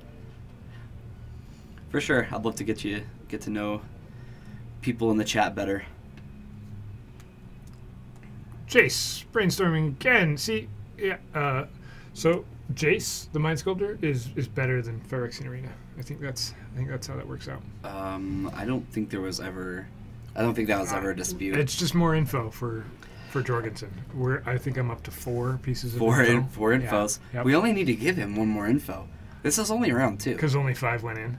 Right, because 5 fell in the cup. I think we only saw a portion of the 50 that were released.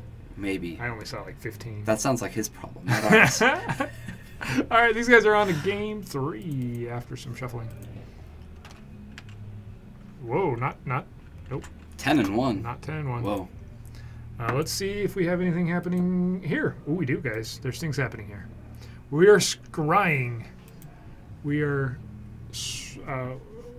soothsaying for a bunch. Gideon, Is a card. Soldier, has made some knights. Yep, the soldier made knights. Yeah. Very, very backwards and wrong. I think it's supposed to be the other way, guys. Mm-hmm. But they're all allies. So Josh isn't playing Miracles. He's obviously playing allies. Legacy allies. Yep. Obviously. Guys. Because we just need to classify things with a tribe. Swimming always. Man, yeah. You see, chat, you just need to ask Travis, who's on Brian's phone, about Swimming Man or Drowning Man or whatever. Travis knows his stuff when it comes to hard to get. Stampless gurus. So how much does a Swimming Man guru, if you had one, what would it retail for? What would be a sell value? Yeah, that's information I wouldn't mind to hear either. I owe you 46 more infos. I think Brian owes you 46 more. Yeah, infos. that was Brian. I'm just helping Brian out. I'm doing a friend a favor. Yeah, we gave you 4 infos, but it's really Brian's responsibility to get you the other 46. If I happen to throw 1 or 2 more at you tonight, that's up to. And he's already stated that he's back, and he's posted multiple times since. He can start giving you infos. Yeah, in fact, he just did. He said Swimming Man gurus are legit. That's an info. Do we have any big legacy tournaments happening around Thanksgiving? Nothing that I know of, Jesse. But if you are up in the area, I mean, we're going to have legacy tournaments firing, obviously. Do we have a legacy win-a-box somewhere in there? It's usually every other week that we hold a legacy win-a-box on Saturday. So that's kind of a big tournament, right? Yeah. Somebody just won that. I think Josh did. I think Josh did. And we are going to show you more boxing. Oh boy. Calvin very trustingly says, I have a dual land guy. Ooh. 2 Innocent Bloods, Swords to Plowshares, a Liliana Vel. So Calvin does not get to keep his first creature. Mm-hmm. That's what's happening. Jesse, Travis is driving with Brian right now, so Travis has been talking through Brian's account. We have not streamed the Legacy Win-a-Box, have we? No, we haven't. We have not streamed a Legacy Win-a-Box. It's on Saturdays. Yeah, it's on Saturdays. It does become hard to get casters like that many times in a week. Like, as far as people who are willing to do that, it's usually. And it's not Saturday night. Yeah, it's Saturday during the day. Which mm-hmm. I don't know if that would be easy or not. I don't. Right. Yeah, GBA is Brian, but since Brian is the driver, he's having Travis type things in. And sometimes they make sense, and other times I have no idea what that means. You mean, yeah, every to me week 11-11. 11-11. Is 11-11 the next Legacy I think that's what he's Win-a-Box? trying to say. Our next Legacy Win-a-Box is 11-11. It's cryptic. It's just cryptic enough that we... Driving buddies. Guys, if you wanted to go take a road trip and buy a lot of Magic cards, you could have gone too. Yeah, you could have. Yeah. Sounds like a party. I think it was... No, they didn't. No, they didn't. They're doing a big buy, as far as I know. So the for you guys who weren't here early, the Paragon City TCG webpage store should have a significant portion of cards in stock. So. Legacy and modern staples is what I've been told. Lots of them. And look, we have a collector brutality. I like this card. I was here yesterday, and you guys were sending out cards left and right for the TCG store. Yeah, I mean already we're having like between, I don't know, 20 and like 40 orders on TCG go out daily. Yeah. And then we're getting this huge chunk of cards. There's more Brian infos. #infos. This is quite enjoyable to get this glimpse into what driving with Travis and Brian might be like. I've driven with Brian many times. I'm very aware of what driving with Brian is like. All right, so Collector Brutality gets to duress away either a Lightning Bolt dot sees a Spell Pierce or a Brainstorm. Yeah. And they're all foil, which you should get to take 2. I do not know actually what his it's higher, it's more wins than losses. How about that? It's probably like if I had to throw out a number, I'd probably say like 65-70%. It's pretty high. I'm surprised it's higher than that. I don't know. I've seen him, like I think the last tournament I saw him play in on Friday, I think he went 0-3 or something. Maybe I'm wrong. Sorry if I'm wrong, Josh, but that's just throwing out a number. I'd guess 65-70%. Nether Spirit gets to come back. Yes, Josh is a fantastic player. Yeah, he's on our backup match. Yeah. And if he wins, we'll see him again, and we can watch a little bit more of that. Josh was telling me that some people from chat got in contact with him, and there's some good Legacy or Miracles players that he's now a part of their testing and at least discussing Miracles. He said it was really awesome. Cool. Getting to communicate with people from around the world. Oh, I'm aware, Travis. Brian is a special kind of driver. He has the fact that he's still alive means he's not the worst, but he'll definitely scare you. Last Guru Drowning one sold for $1,500. That's a pretty good price considering a normal one sells for what, $350, something like that, $400. Yeah. I'm a little surprised it's not higher than that actually. I guess it's when it last sold though too. Mm-hmm. If it sold 4 years ago, then that's a different thing. #infos. You'd get nauseous from driving with Brian. We're up to like what? Six infos? 6 or 7 infos. We should. You're doing great. I mean, we could have a red vine counter, but. Nope, infos. Yeah, no, it's up to Brian to keep track of the infos. Nether Spirits attacking into the beats. Jorgensen, you're so right. Oh man, you hear that? You see that post, Brian? That's important. Have Travis read that one out loud for you. Oh man. So both players know some of what the other players have in hand. Innocent Blood is a little weird here, where Nether Spirit could die and come back, but it might die other ways. He just says go. Well, this is what's so nice about Nether Spirit. You can just kind of swing, like you did. Yeah. Like 1/1 Death Touch. Okay. Okay. Great. Yep. Your Belful Strix dies and my Nether Spirit comes back. Spirit's coming back. Yeah. What to do?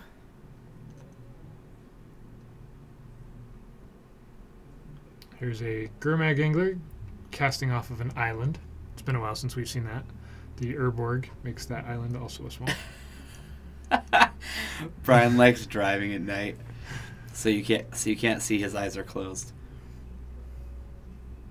Now I'm just impressed. He can drive with his eyes closed, and he actually gets where he means to go. Nate wants a planes to deal with that angler. Oh, maybe he got one. Nope. I'm not quite sure what that last card in Nate's hand is. He has an Innocent Blood in hand, right? Plus the swords. So and a third card. And a third card. So he's able to Innocent Blood 1 card, but he doesn't have the white source yet to cast swords.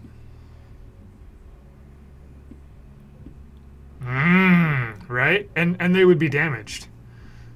You can't have near mint legacy cards that have been in a car accident. Right. The last thing that we need is less legacy staples Right.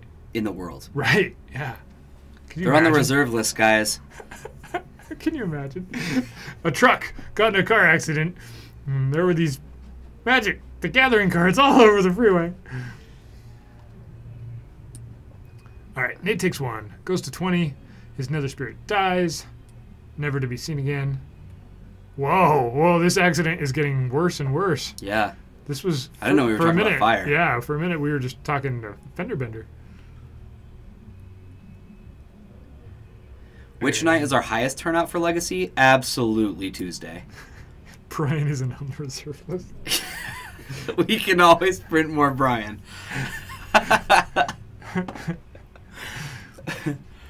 It's true. I've pulled up that reserve list many times, and Brian's not on it. What? Jeweled Spirit is based off a young boy who passed away years ago. We're buying a collection off of his father?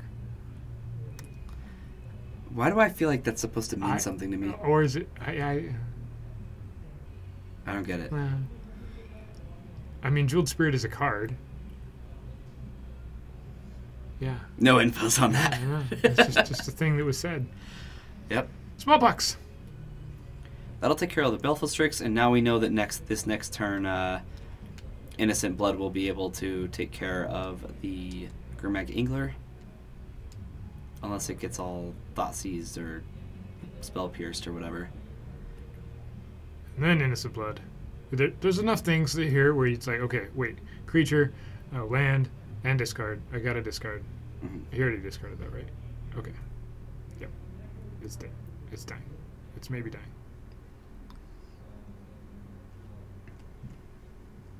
Yeah. Well, Tuesday is how it started, right? It became just a Tuesday thing, and then a lot of people didn't play initially on Friday nights. In fact, Tuesdays used to have 30 people here for a little while for Tuesday Night Legacy. In a revised draft, Brian got 2 duels. Not only did he get 2 duels, but one of them was a Tropical Island and the other was a Bayou. Yeah. That's some winning luck right there. Talk about that. So since it was 2 duels, does that make it 2 infos? I know, that's one piece of info. So somebody got a hold of a revised booster box locally here. It was in a trade or something, and they decided to do a $250 buy-in 4-pack draft, 8-man draft with this box. I unfortunately wasn't able to make it, but sounds like it was a good time. Yeah. And there was a significant amount of duels that were opened in this one box. How many duels were opened in the box, Brian?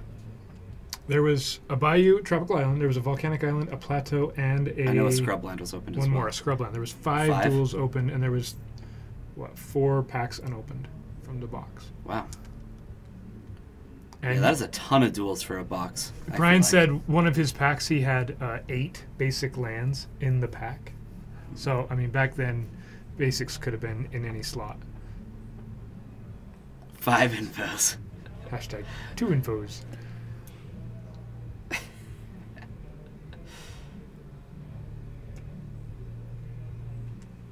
All right. We're back to Culligan's Command brought back the Angler. Nether Spirit keeps dying, keeps blocking, keeps dying. It's really good at dying. Oh, Dark Rit. Resolves. Ritual resolves. Ooh, Bitter Blossom. Bitter Blossom. Says this is going to get Spell Pierced. Oh, Forced. Force of Willed. Oh, the 8-land pack had a Royal Assassin. I like this. We just keep getting more infos. Just putting hashtag infos doesn't count as infos. He hasn't even kept track. You can tell him how many infos he owes you. So that Bitter Blossom probably would have won the game. Probably. As it is, Nate is going to have to do something. There were 5 duels in the box, yeah. And they were all in really good condition, guys. when you open a duel from a pack, not only can you be pretty sure that it's not fake, but It's also near mint. It's also in real. Well, Just mint? Do you just call it mint? No, as soon as you open it, it's no longer mint. Ugh. Yeah. I hate that. Sometimes cards don't actually come out of a pack near mint because Sometimes. especially if you have a loose pack. But these were ones that were in an actual sealed box, Mm-hmm. so I think they were pretty near mint. Leovold. Nate's in trouble. Yeah. Nate is Calvin has succeeded in coming back here. That should actually be a Leovold trigger right there, shouldn't it? Doesn't Nile Spellbomb say target player trigger? No, I believe it does.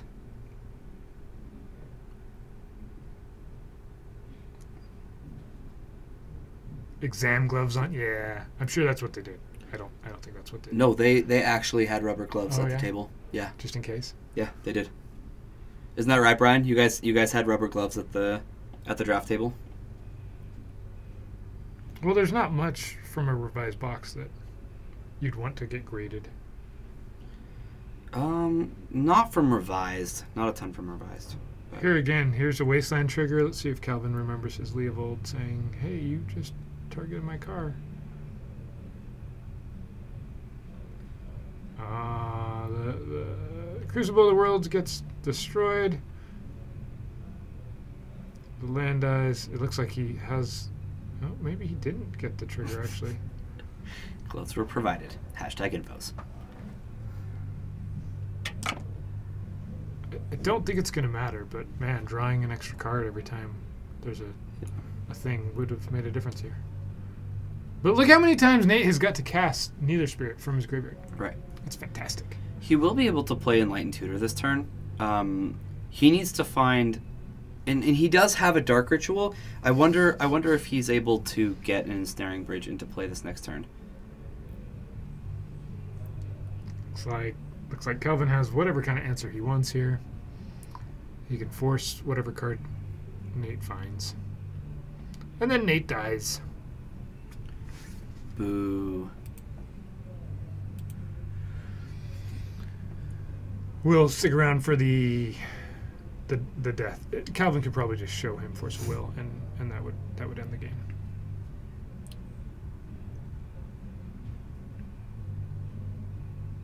He's got to Dark Ritual first,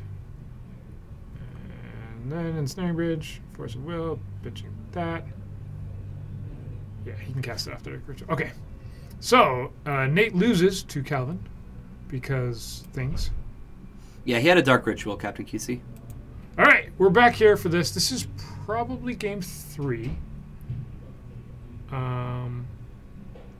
This is kind of weird. We've got 1 island on Josh's side, 2 4-mana Planeswalkers are out, and a counterbalance. Josh plays quite a few basic lands, so I'm not sure how they all got wastelanded. It might not matter though. Ooh, Grim-Egging there. Narcum, maybe you feel bad for the Nether Spirit. It was literally doing its job. That's what it does. It did get beat up a lot. That zombie fish just was not having that. Channel Fireball is 19 manas, but only 3 infos. What? Channel Fireball. What a ripoff. 3 infos.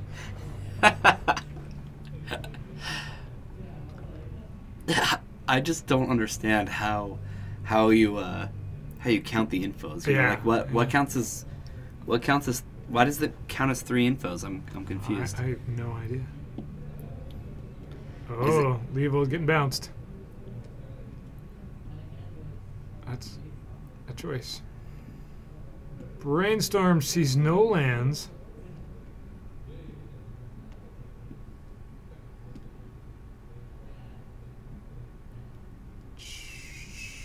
Make a dude. It happened 3 times. Oh, right, because in the draft somebody got Channel and Fireball, and he was able to do it 3 times. That's incredible. And he didn't win the draft. Yes. You know we're gonna have Channel Fireball in Iconic Masters. Should be funny. Funny. Ha ha. One of those kind of funnies. Yep. Instead of like, hey, this is funny, guys, watch this. They printed Splinter Twin and Pestromite or whatever, and Kiki-Jiki in the same Modern Masters, in Modern Masters 2013. That was also like playing sealed and going, oh, you won with Splinter Twin. Yay. Woohoo. I already experienced this in Modern. Fun. Thanks for beating me because you got lucky cards in your sealed pool. Yeah. That was fun. So Big Daddy says kind of like whose line is it anyways? Rules are made up and the points don't matter. that was my favorite. I liked the very beginning, just when he would say that, because he'd have some great, it's just like, and every time it was hilarious. It's a good show. Blind flip on the Leo, was it?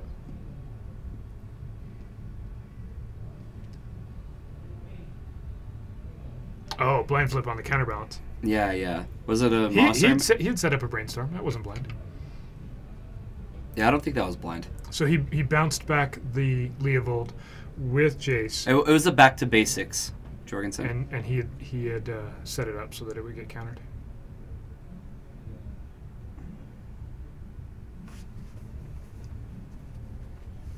At first, I didn't understand the play either.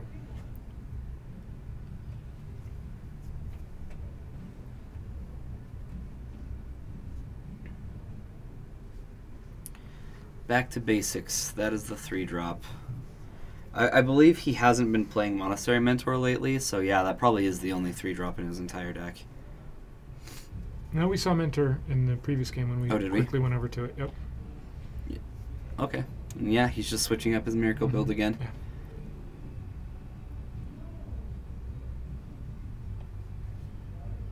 Yeah, right. Playing into counterbalance, especially when you've bounced specifically the card that is Leovold. But there aren't that many 3-drops, so it's not that loose, too. Yeah.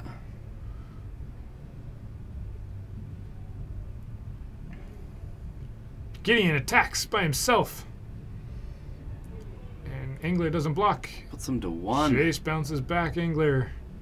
It's going to come back. I don't think the Strix is going to attack this time. What do you... Oh, nope, that's it. Wow. Dominic picks it up. So Josh takes that one. 2-0 or 2-1. I'm not sure. One of those two things. We'll probably see him either next round or round 4. And let's see, we've got... we're right at about time. Nice. I'm going to run and grab a drink. Do you want anything to drink? I was actually just going to say the same thing. Yeah, grab me a Dr. Pepper. Okay. How did he win on 1 land? Well, he definitely didn't have 1 land the whole time. But he was able to get a Jason play and had a Gideon in play. That's all it really takes. He was able to brainstorm and get the things he needed into his hand. Yeah, Gideon's a fantastic finisher for Miracles. Every time I see Josh use Gideon as a finisher, it looks incredible. And there are times where he'll just slam it on turn 4 and people look at it like, I have no idea how to deal with this card. Just the base power level of Gideon is so high for a format like Legacy. And Planeswalkers are just not naturally dealt with in Legacy as well. I mean, there are some things, right? Like, there are always decent creatures to attack into Planeswalkers. But. So I just asked, the reason Josh only had 1 basic island, which didn't make a lot of sense, is because Dominique ultimated a Liliana. And so he said, you can either have all of your stuff or all of your lands. And he said, I keep the stuff. Josh kept the Planeswalkers and then drew a land eventually, right? That's why he had 1. And the Planeswalkers got there. Wow, that's amazing. I can't tell you how many times I probably... No, hold on. I said I can't tell you, and then I'm thinking about it, and I'm like, no, actually, hold on. I think I've ultimated Lily like 3 times against him now. Against Josh? Yeah, and I think I've won each time I've done it. Mist-Hollow Griffin is greater than Gideon? Can we get a vote? Who votes that Brian's right about Mist-Hollow being better than Gideon? Yeah. I'm not sure. To be clear, this is just the people voting that Brian's right. Yeah. I'll give you guys like the next like minute or so, since I know that there's a delay. Just be like, hey, Brian's right if you think that Miss Hollow Griffin's better than Gideon. We need to have a Brian versus Josh matchup, and then we can see. Yeah, then we can see with our eyes which one's better. Gideon doesn't combo anything. Okay, but you didn't say that he was right. Yeah, Gideon doesn't have to combo with anything. Gideon by himself, there was no lambs on the board, and he comboed pretty nicely with Jace right there. See, Triscuit Smalls just says Emerald. Oh, Gideon does combo with Caracas now. Wrong. There you go. Triscuit, I haven't seen you in chat before. Welcome in. Appreciate to have you. I vote Emrakul. I vote this completely different thing. See, so Brian so far is the only one who's actually voted for the Griffin. Yeah. This is what he says. Miss Hollow Griffin pitches to Force. It does. You know what? I can think of probably close to 1,000 cards that can be pitched to Force. That's too many. You can't think of 1,000 blue magic cards off the top of your head. Not right now. Yeah, no. yeah. You can come but up with I could get there. Yeah, No, I could get there. Cash for children. Always. I just vote Emrakul. Where do you want to go for dinner tonight? Emrakul. Stop that! No more voting for Emrakul. Is one of those Gideon? No. Big Daddy Snow is coming in with the obscure, obvious things. See? That should have been. If you line it up just right, you can pitch. You can pitch a Gideon to Force. Yeah. That's a thing that you can do, Brian. Brian, he just never considers things, you know. Yeah, Gideon combos with Kragus, and you can pitch it to Force. You can't recast Gideon after he gets swords. Oh, so this is a point back in the favor of Mist Hollow? Is that what we're saying here? But this is what I don't understand. I just asked people to vote, and now it's turned into a giant discussion. Well, you have to have the discussion Before the you vote? Yeah. So when does the vote take place? Might not ever. This is Magic players in a nutshell. Right? Let's discuss it ad nauseum, and then eventually we'll forget about it. Yeah, we get it. You can recast Mist Hollow Griffin. Conflux is great Force of Will. Okay. Yeah, see? Yeah. There's other things you can pitch to Force of Will. Conflux is like just as good as Miss Hollow Griffin when it comes to pitching to Force. All right, so it sounds like our pairings are going out there World's worst boss. for round 3. Round 3 of 4 rounds tonight. I don't know about that. I can't even say that sarcastically. Brian's definitely the best boss I've ever had. Probably not close. Gideon can't fly. Gideon can fly. Come Gideon on. can fly. There's so many ways that Gideon can fly. He's a soldier. Yeah. How many soldiers have flying? I bet we could actually find a number. There's all. I bet there's of ways, a lot. All sorts of ways Gideon can fly. Paul is going to be playing some lands. Yeah. See, Stormcrow pitches to Force. But here's the thing, though. Everybody knows that Stormcrow is better than Miss Hollow Griffin. That's not even close. Uh-oh.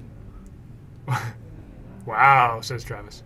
Paul's playing lands versus Misty with, I believe she's still on the Lightning Rift deck. Triscuit, who can fly? Tell me. Travis, this was never about you. Don't make this about you. This was about Brian, not about you. Let me make that clear. If you want my opinion on you, we can discuss that too. But then it wouldn't be about Brian, and it'd be about you. And we're gonna have Calvin. Calvin versus Josh? No? Is it gonna be a thing? Oh, that's so true. Yeah, Brian, Miss Hollow Griffin dies to Doomblade. That card's garbage. Guess who doesn't die to Doomblade? Gideon. Gideon doesn't die to Doomblade. Morphling doesn't always die to Doomblade.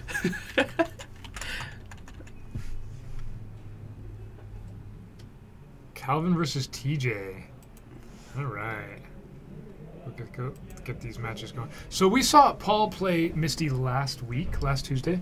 Misty's on this really interesting kind of onslaught block-ish Lightning Rift deck where a lot of cards cycle And it's a fascinating deck. It doesn't match up very well against lands.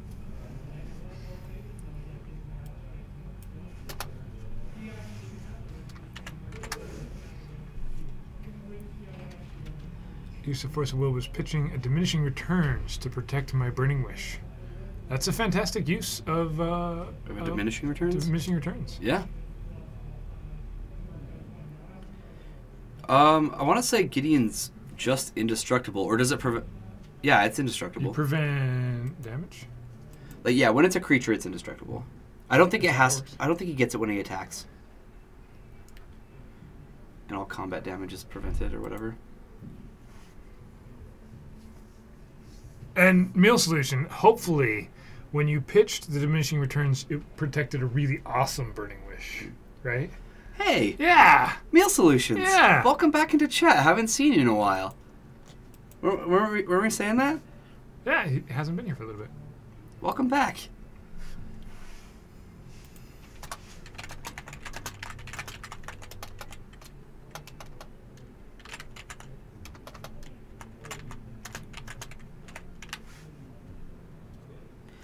TJ doesn't typically like to be on Feature Mash.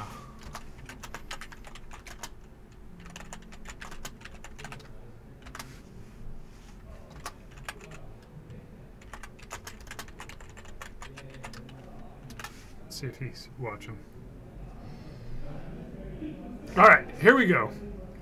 Let's see if Misty can have a different experience versus lands than what we saw last week. Yes, Lightning Rift time, exactly. Meal Solutions, no worries. We're just happy to see you. That's it. Yeah. And hopefully I'll have some more cards here for you very soon. Awesome. Yeah, Meal Solutions, I did get to see the altars that Bryce did for you. They are awesome. Tadeb, hey, welcome in. Good to see you.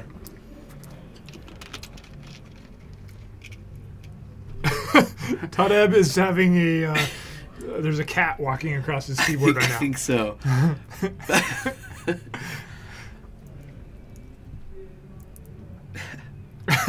This is Legacy. Yeah, of course. Every Tuesday. It's okay, it's okay. Seriously, he does. I've already told him. I placed an order with him with like no time limit, and I wanted like a cycle of basic lands from Bryce. That's what I've ordered from him. And I haven't started that. I'm not really worried. I'm not really worried about it. I know he'll get them done at some point, but that's what I wanted. I want a cycle. I told him he got to pick the art, he got to pick the style, everything. The left finger, the leftmost finger is missing. It's just typing whatever button. That's fantastic. Does Lightning Rift play Misty Rainforest? No. Her name's Misty. Her name is Misty. You're close. You missed us? Thanks, Tadeb. Well, you can always tune in our day streams. We have standard and legacy day streams as well. We're streaming a lot now. And a little bit of vintage mixed in there as well. Yeah, Brian will throw some vintage at people. Yeah, she's not a Pokemon master. She's a politician. We got through that. We don't know what that means, but... We don't. Yeah. Missed opportunity? Perhaps. If there was a card that said Kyre anywhere on it, I'd probably play it. Trisket, this is in Draper, Utah. Just outside of Salt Lake City, Utah.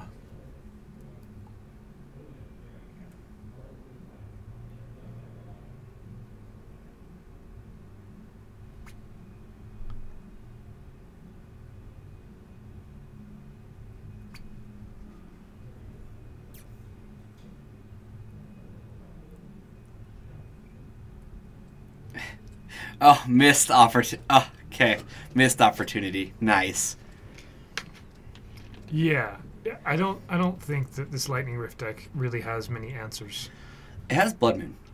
It does. It plays main deck Blood Moon. Yes, 4. It main decks 4 Blood Moon. So it does have play against the lands deck, but the thing is where they've already played.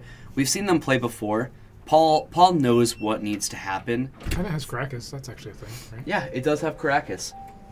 Oh, are you trying to talk to us? Yeah.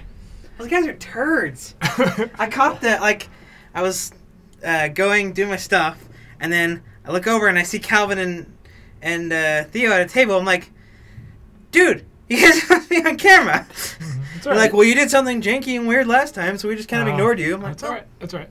Whatever. We'll get somebody on there if we need to. Yeah, I'll find someone. Yeah, find somebody between games and just move them over to our featured match area. Yeah. Cool.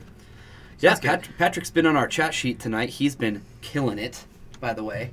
He's awesome on Keeping the us chat. updated as to who's playing. Oh, this deck is silly. This Lightning Rift deck, I actually Yes. quite like it. It just doesn't have a good lands matchup, I don't think. No, Even though it needs- does have some main deck answers. Like Yeah. Blood Moon. It does need Blood Moon. Absolutely. It's too late here. It doesn't. It's over. As he started the... He can respond. Yes, Jorgensen, it does play Forecast out as well. That Okay, is- so there's tons of main deck answers. It's a Easy. perfect deck. This is Right. metagamed exactly against lands. What am I saying? Perfect. All right. Enjoy your streamers. I'll see if I can find someone. Awesome. Thanks, Patrick. Yep. It's got main deck Blood Moon.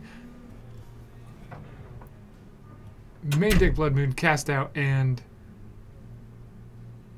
we have Brian, we have 16 players tonight. 16 legacy players. There would be 3 more, but we're all working. Patrick's running the tournament. We've got Bryce and I commentating.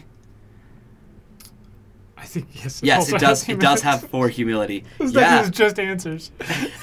Jorgensen's like, Wait a minute. you guys are on drugs. I deliver. So I was able to catch Davis Sturgeon, and I gotta get this other guy's name. He's on Burn tonight. So. Okay, great, Cool. Awesome. perfect. Appreciate it. We got a backup match, guys. Oh, wait. Does Blessed Alliance? Blessed that- Alliance, Is that what's yep. happening? Main deck Blessed Alliance, guys. All this is answers to lands. And everything that's not an answer just cycles. This is not how it played out last week. No. Life of the Loam. This is the most fair Magic card. Jorgensen just freaks out. Blessed Alliance 2?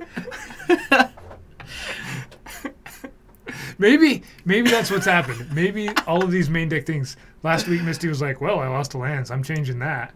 And yeah, maybe things just Captain got switched QC up. pipes in and Yeah. it's like, yeah, just 100% lands hate.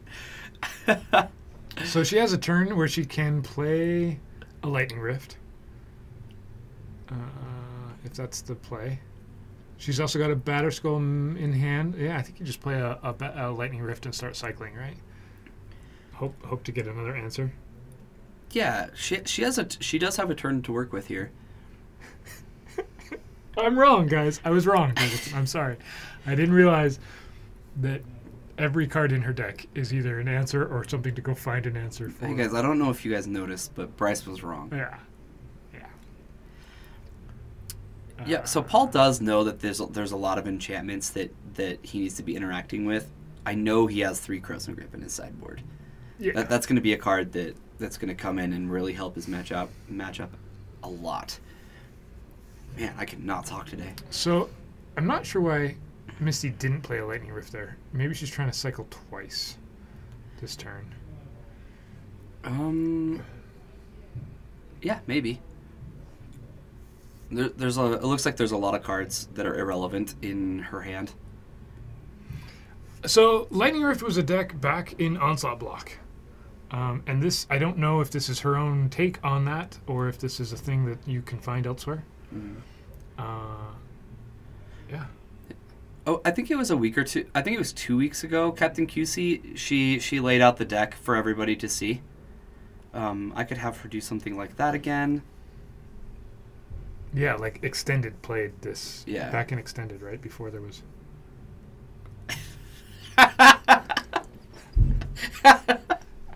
Guys, I was wrong. Literally all the time? Literally Oh, man. all the time.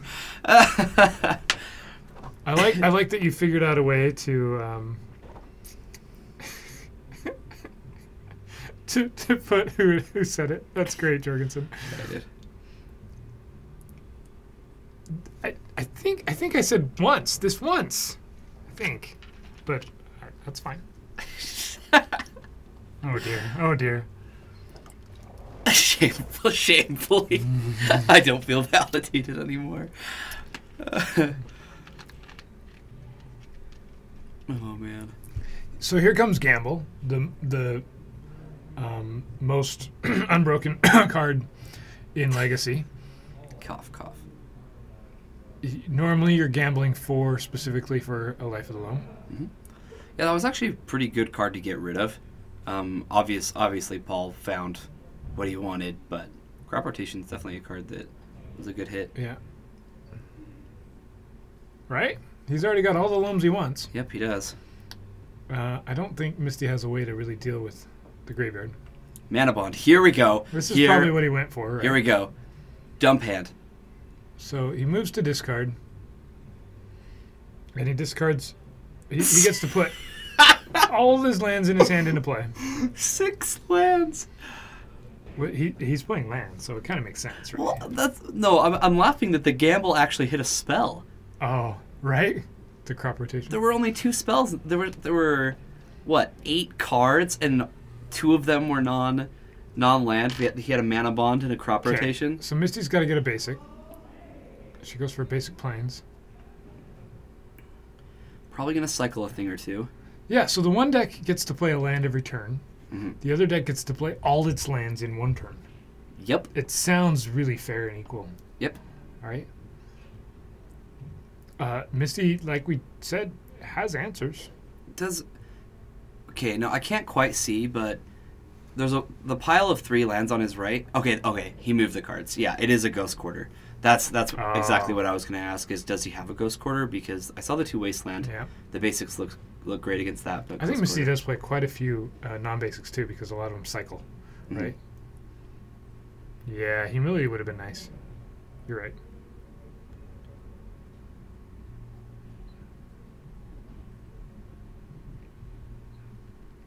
I don't see an answer in Misty's hand, so she can cycle one thing. Find an answer. Looks like all of her cyclers cost quite a bit to cycle, though. Slice and Dice costs like 2 or 3 to cycle. I think it's 3.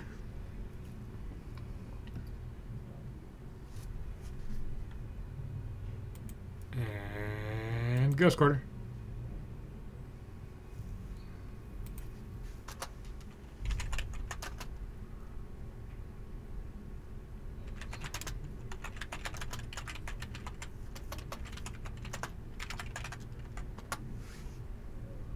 "30 minutes from Vegas." Info. Wow, you guys are getting there. You guys are on like the most boring part of the drive. Yep. Just thinning out the deck for her. Yeah. I'll go get this basic. I don't think Misty can handle the 2020.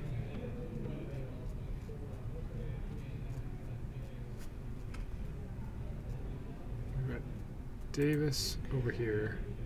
On his waterfall dealio. 4-color, 5-color, who knows? Waterfall? Is that what we're calling it? I think that's what we called it last time. He calls it he calls it just like it's a Shardless Agent deck, with Bloodbraid Elves in it. So he just splashes red. When he talked to me last about it, he was very, very clear that it was not a waterfall deck because the waterfall deck plays something specific. I can't remember exactly what he said it was, but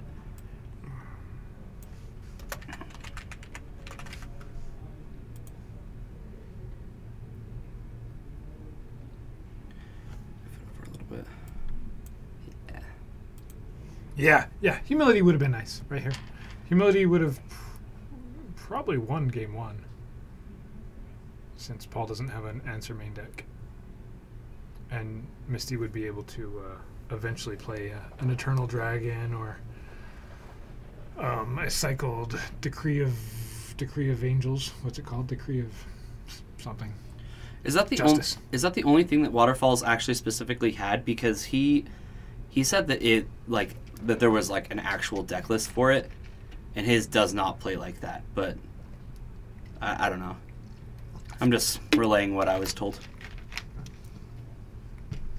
Yeah, lands versus a matchup that I thought would have been great for lands. Apparently, there's a lot of answers, but Misty doesn't have them in her hand.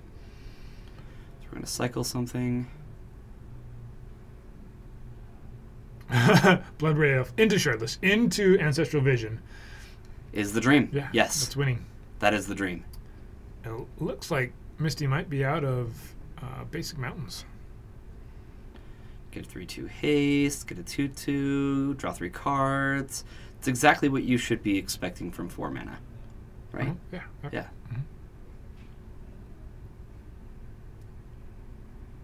It's as fair as Life of the Loaming getting 3 lands back that you get to cast at the end of your turn. You get to put into play at the end of your turn.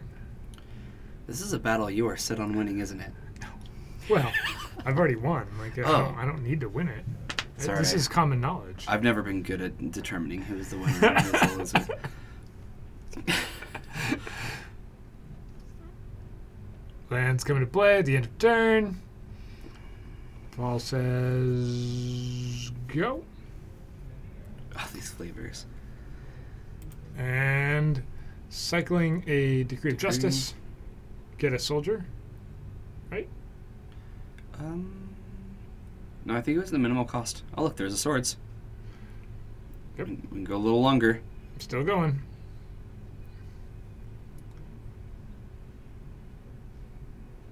Yeah, it's not sad because you have us. You get to watch Legacy here. It's way better. Way better. So, Misty's running out of Batterskull. Paul can Ghost Quarter her basic planes, her untapped planes. She might be running out of basic planes to go find. Yeah. And That's true. The dream is still alive. You're right. It absolutely is. we'll see how it plays out. She does need another basic land, and it needs to be a plains. Yeah. To be able to swords and live this turn. And the Batterskull isn't really going to do much. Maze of Ith is out. Yeah, this is Lightning Rift. It's a very onslaught block-ish type deck. There's other cards in there, of course, but it plays a lot of cyclers. Mm-hmm. And your main win condition is Lightning Rift. There's some backups.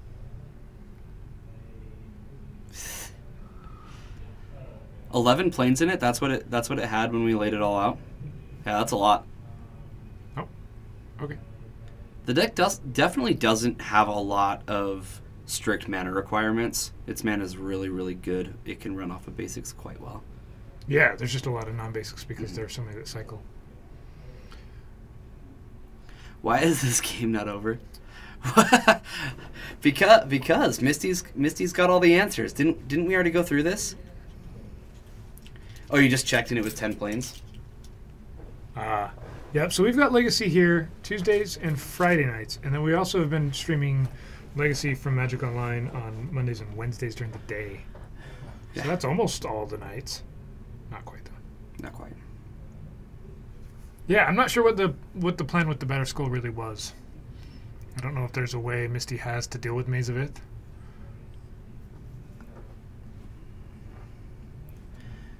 Didn't we establish that she has a Lightning Rift in hand? Yeah. Shouldn't that be the thing that she Right, she didn't play plays? it when she could have, and now she doesn't have any mountains.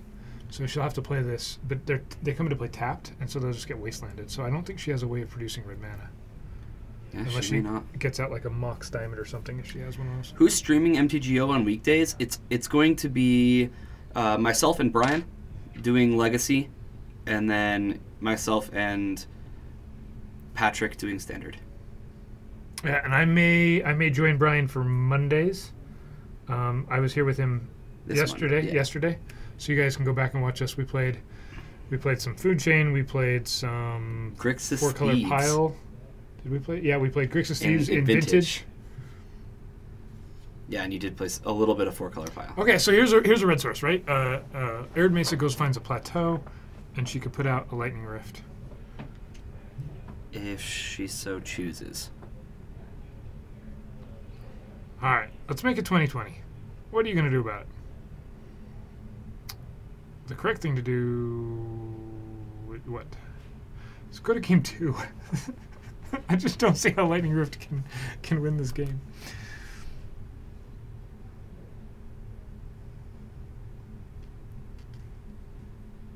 Yeah, during the daytime, the stream is from about 10 Mountain Time till about 2. 2-ish. 10 to 2, so 4 hours during the day. 2 is usually when we have like our midday person come into Paragon, which is typically me. So usually I just come in like earlier in the day and I'll just stream for like 4 hours before I work. So yeah, you're always welcome to join us. I do not know if he's going to be back for tomorrow. Jorgensen, when I talked to him, I actually asked him about that, and he told me he would be. He said yes. However, that was a pretty optimistic thought. Yeah. So we'll see. If it's not, then I'll either have Patrick with me doing Legacy, or if Bryce is free, then you could come in and do Legacy tomorrow with me, if you have time. But Brian said he'd be here, so we'll see. Plus, what we bought today segment, a la Card Shop Live. There's enough cards that would be not just a segment. That would be a full day long thing, I think. It probably would. The amount of things that we're getting is supposed to be huge. Okay, so here's where I think Misty maybe made a mistake in playing. Okay, so maybe she was going for like a Blood Moon plan or something like that. Mm-hmm. But by waiting to fetch, Paul's able to Wasteland, and get rid of both those. Right. And then just life of them back. And they just come back into play. I think the only way Misty's getting a red source is if she gets an untapped red source. And that would have to be Plateau if there is one.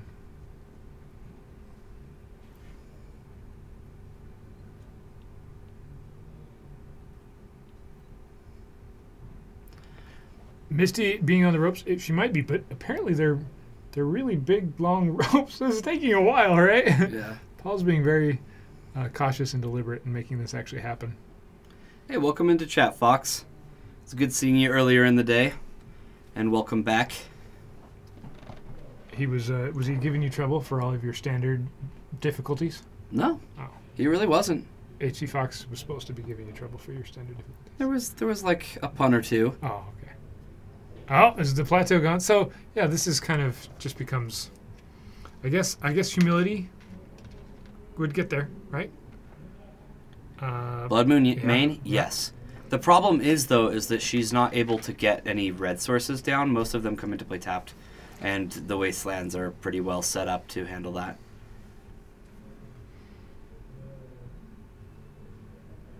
Ooh, Nick Fit needs to be playing Scarab God. That seems. I like this Scarab UB God. Oob. I like it. Mm-hmm. That'd be interesting. All I know is that I keep playing with and against Scarab God, and the card is not okay. Should be for banned? It's probably not okay for standard. I haven't made my full decision yet if it's a card that should be banned or not, but it's I will say it is busted. It is on a tier of its own. All right, so I'm not sure who Davis's opponent is. Do you remember what Patrick said? I think he said his name was Josh. I could go out and ask, but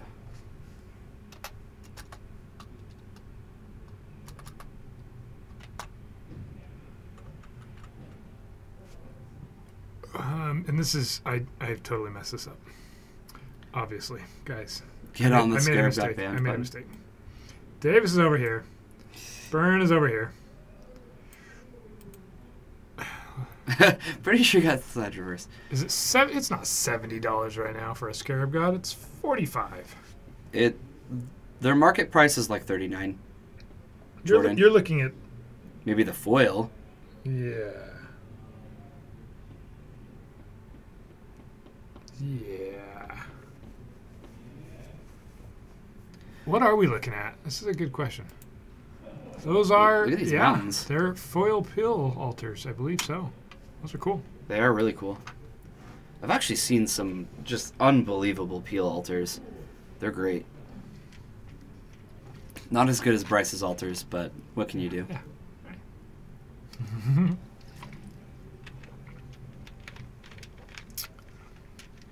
Oh, Jorgensen, you're absolutely right. It is stupid. Yep, those are mountains. No question about it.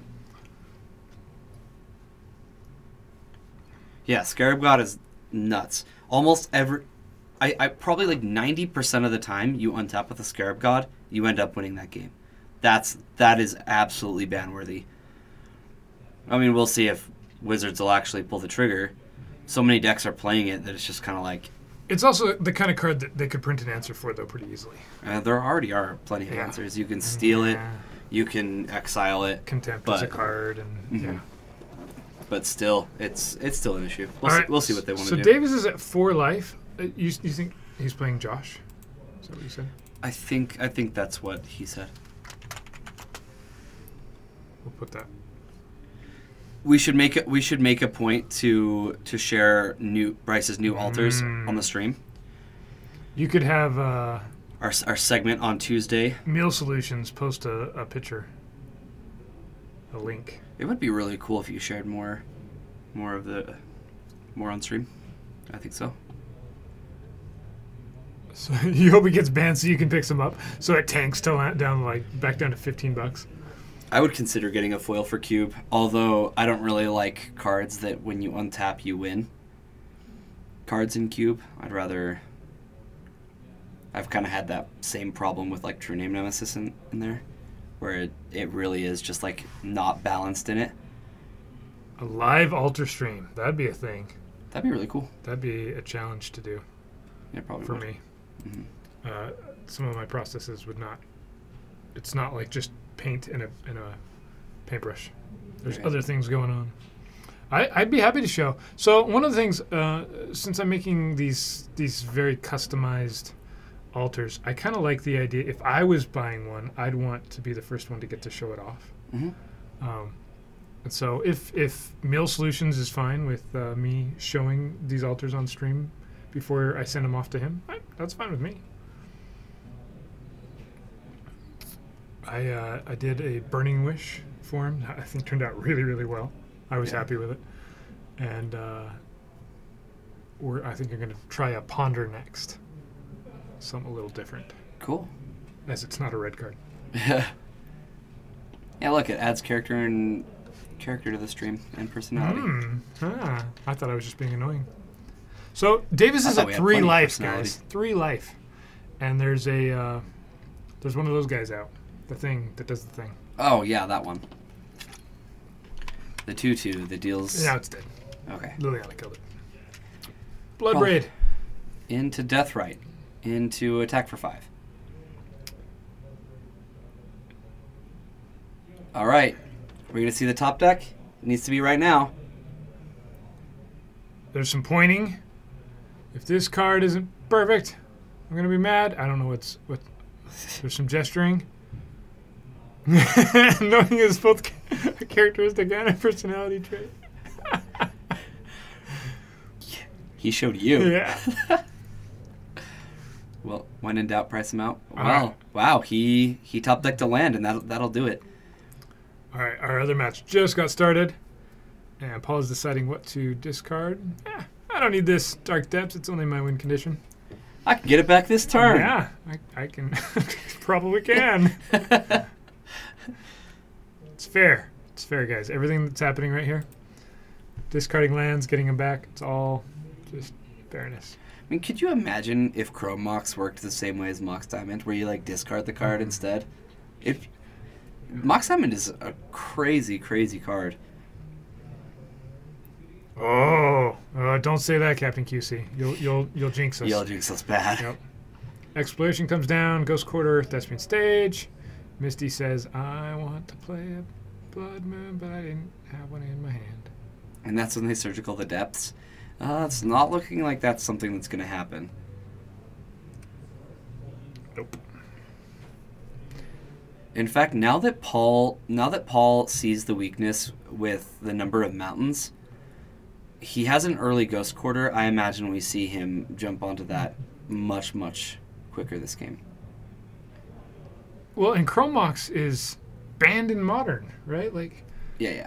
I think that's maybe the first card I would consider unbanning from Modern. But Jorgensen, is Mox Diamond really like all that different? I mean, I know that it plays kind of a different role in your hand, right? Because it plays more like... You have to have a high land count. Yeah, you have to have a high land count. Right.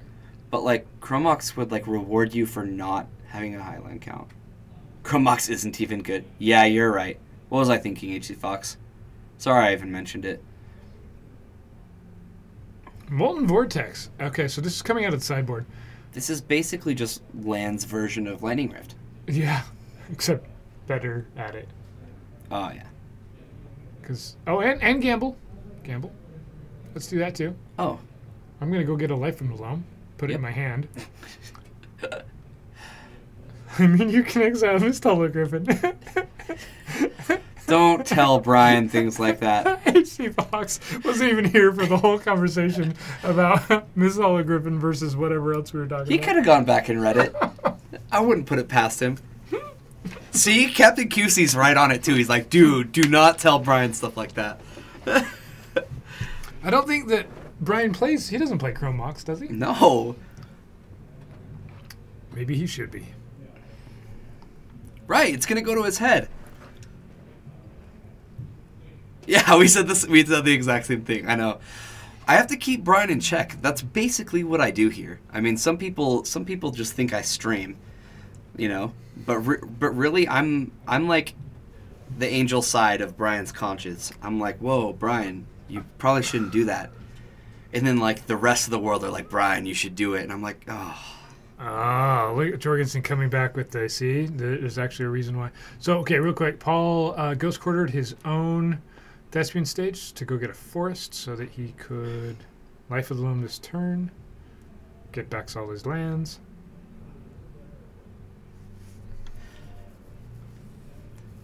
Yeah, but that's exactly why I'm saying, Jorgensen, you don't want to tempt Brian with something like that. Brian's like, oh, well, I can tap it for mana until I want to cast it, and it's fantastic. Keeping Brian in check will be hard. He only plays Food Chain? Exactly. He does often play the Food Chain. Food Chain on Magic Online, though, is not very fun. No. There's a lot of clicking. Brian loves decks like that.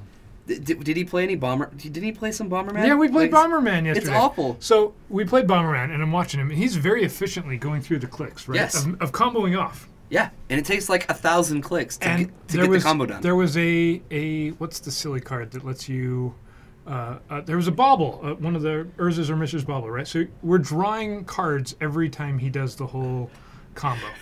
And I'm like, okay, stop. You've done it enough times. We're going to draw enough cards. He only drew 8 cards. Yeah. He'd only done it 8 times. And he spent like 5 minutes clicking. 5 minutes game time to draw 8 cards. And he drew 8 cards off of Mishra's bauble. We didn't find the walking ballista, so we couldn't win the next turn.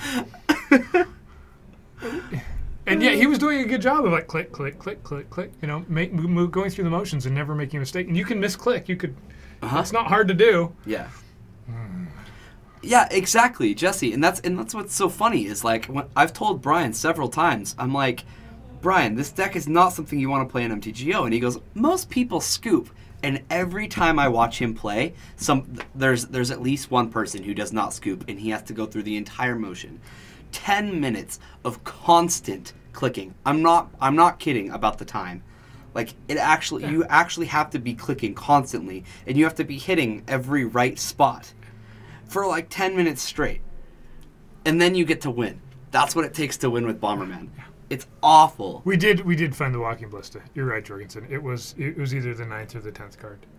Yeah, most people. Like that's what he says to me is most people when they see the combo, they concede. Right, because you're testing. Magic Online is a place to test, and so those decks, instead of sitting there waiting for somebody, just pushing F6. That's what they do, though. They just press F6. You know. Yep. Yeah. If you're gonna play a combo, show me. Make it happen. Right. And if you can't win in time, that's why people don't play Bomberman. They just F6, and then they. You know, like, they go down to the laundry mat, get some laundry done.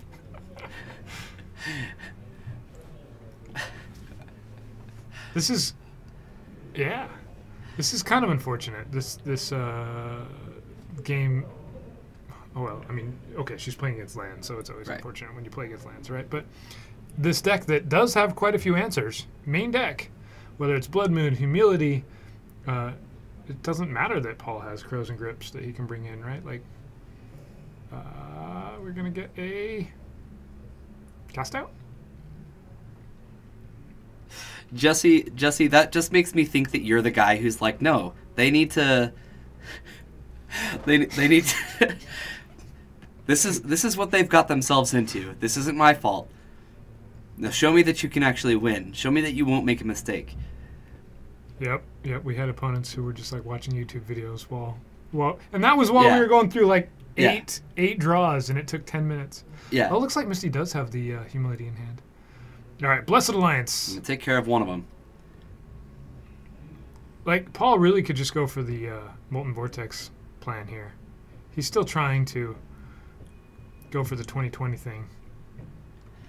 The best bean, exactly, and that's how most people should feel. Is like, okay, like show me that you're going to win, you know, because like at that point you can either respect it or you can be like, all right, let's see how experienced you are with this. Go for it.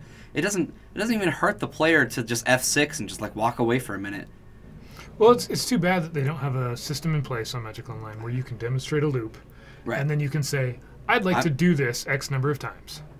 That would be really hard to incorporate into it, but it should be a part of the game. Yeah, right? I agree. If in Paper Magic you can say, I'm going to do this 300 times, and it takes you 6 seconds to say that, it's a flaw of Magic Online that you can't do that. I agree. All right, there's the Humility. Is this gonna get? I think we're gonna just start. Vortexing. Molten Vortexing. Mm-hmm. Plan B, the one of Molten Vortex that came in. Well, you can deal like 4 damage a turn, Yeah, right? that's enough. And as it turns out, Loam is a good card. Oh, you can just go get those back and keep playing them, huh? Like, yep, that's how it works. Yeah, that's how it works, guys. Well, I'm gonna get this one.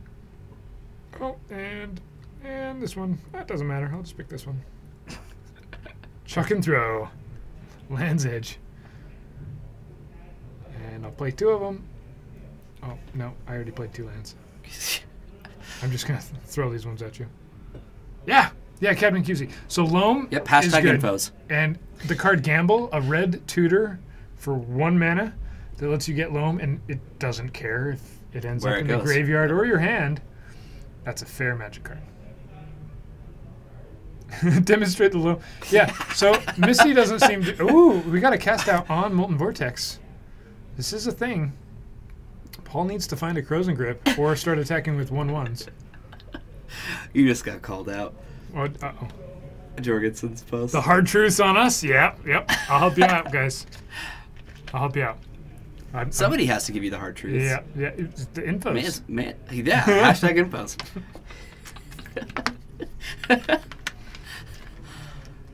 Okay, Humility plus cast out. Land says, I can't do anything about that. I can Barbarian Ring you to death. Yeah. Plan C. And I can Wasteland you.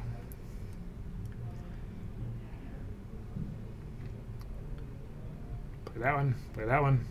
Blow up the thing. Wasteland Forgotten Cave. That cave will be forgotten. What? I forgot already. Oh. Cast Leyline. Yeah, Leyline of Sanctity. And be like, got you. Haha! Now you have to attack me with a 1/1 Merit Lage for the win. I want to say she does have Rest in Peace in her sideboard.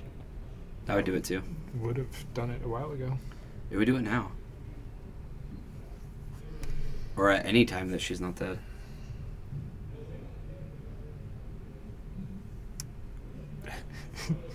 She's at 11 life, guys.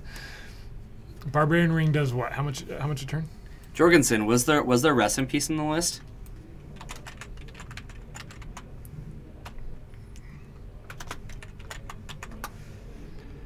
Barbarian Ring, threshold, sacrifice it, deals 2 damage to a creature player. Activate this only if there are 7 or more cards in your graveyard. Easy.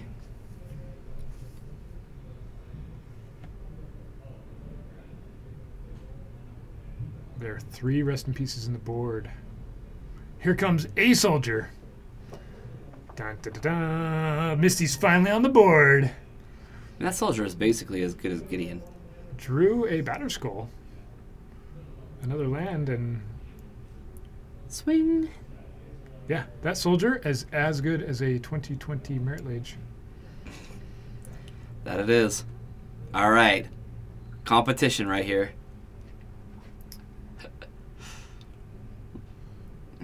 Go to switch for a sec. Yeah.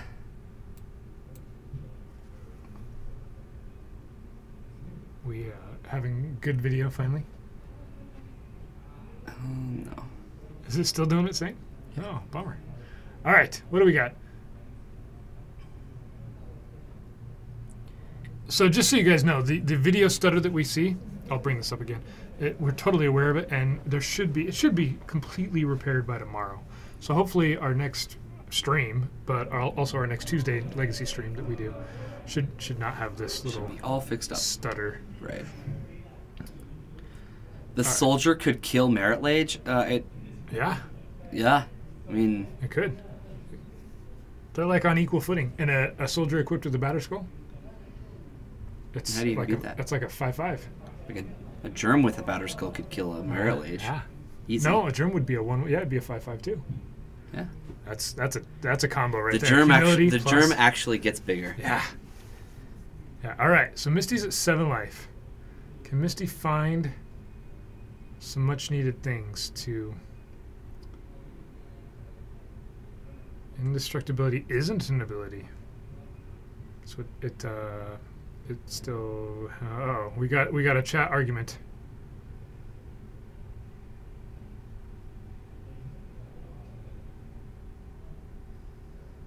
Uh-oh. Yes, it is. No, it's not. Yes, it is. I'm going to let you guys figure this one out. I honestly don't know. It changed, right? Indestructible changed from a Cannot be destroyed. no, what changed? Unblockable and indestructible. No, indestructible is still a thing. It's an ability. Yeah. Yeah. Indestructible. It's unblockable that isn't an ability anymore. They just say this creature can't be blocked. Mm. Didn't indestructible change too somehow in the ruling? No, all the gods have indestructible. And this was before that. Yeah, that's very recent. All right, Blessed Alliance getting some life back.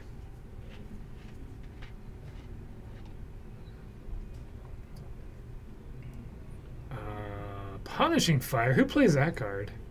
It's a static ability. I do. What? What the random?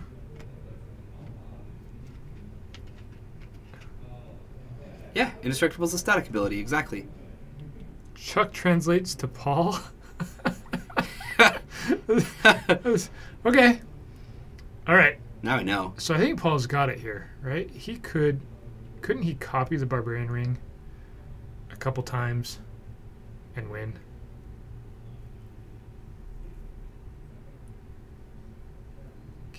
Can't he do it here?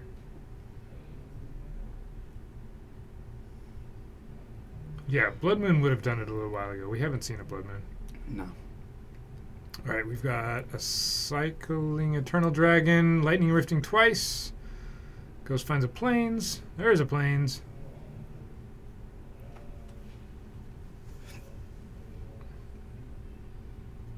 Humility, Blood Moon, static effects, brain exploding. It's a non-basic mountain. All right, let's see how if Paul ends this game. Misty's down to 10. At some point. She's got a untapped Plains. Now she's at 11. Yeah. Oh. Blood Moon. Isn't there a little thing about a cow jumping over a moon? I swear there is. All right. There's a copy of Barbarian Ring. Like a poem. This is still kind of slow, isn't it? It's not this turn. Tap, tap, tap. There's a copy of... Secret cow level.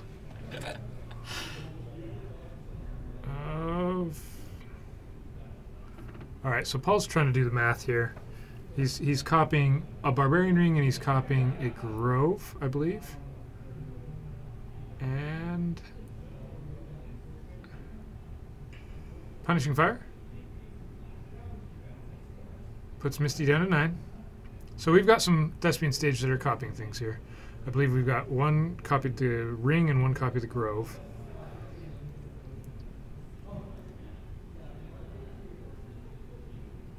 I don't think he quite has it this turn, but let's find out. Oh, maybe he copied the Grove twice. In which case, that would do it.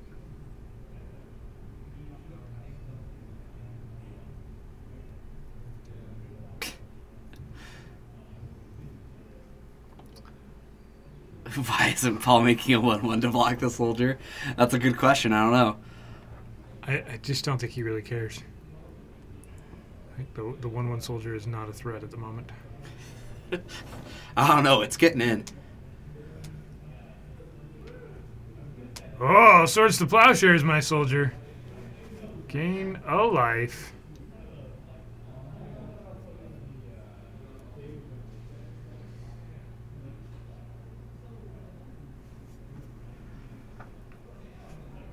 If a Humility is out, can a Dryad Arbor tap for mana? I believe so.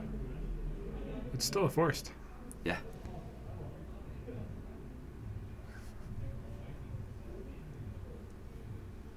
It can tap for mana, but I don't think it can tap for green. What? If a Humility is out and a Dryad Arbor is out, it's still a forest. If Sorry. I thought it was thinking Blood Moon. Oh, no. Humility? No, it loses its ability. Yeah? Can it not? No, it can't It's a tap for forest mana. that cannot tap for mana? Is that how it No, works? it cannot Oh. tap for mana. Okay. It's just a 1/1. 'cause it's a mana It's a ability. 1/1 mountain Alright. that's also green. All right, so here's Batterskull. Misty's at 9. Can Paul do it right here? He can do 3. Oh, gain a life up to 10. Down to Punishing 8, Fire down to 8. up to 9. No. Nope. Oh. It looked to me like Paul had it. Sorry, I was still thinking Blood Moon. My bad.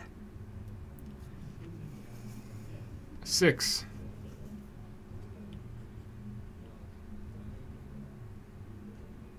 Yeah, this has been a grindy match. We did get a start time, I believe.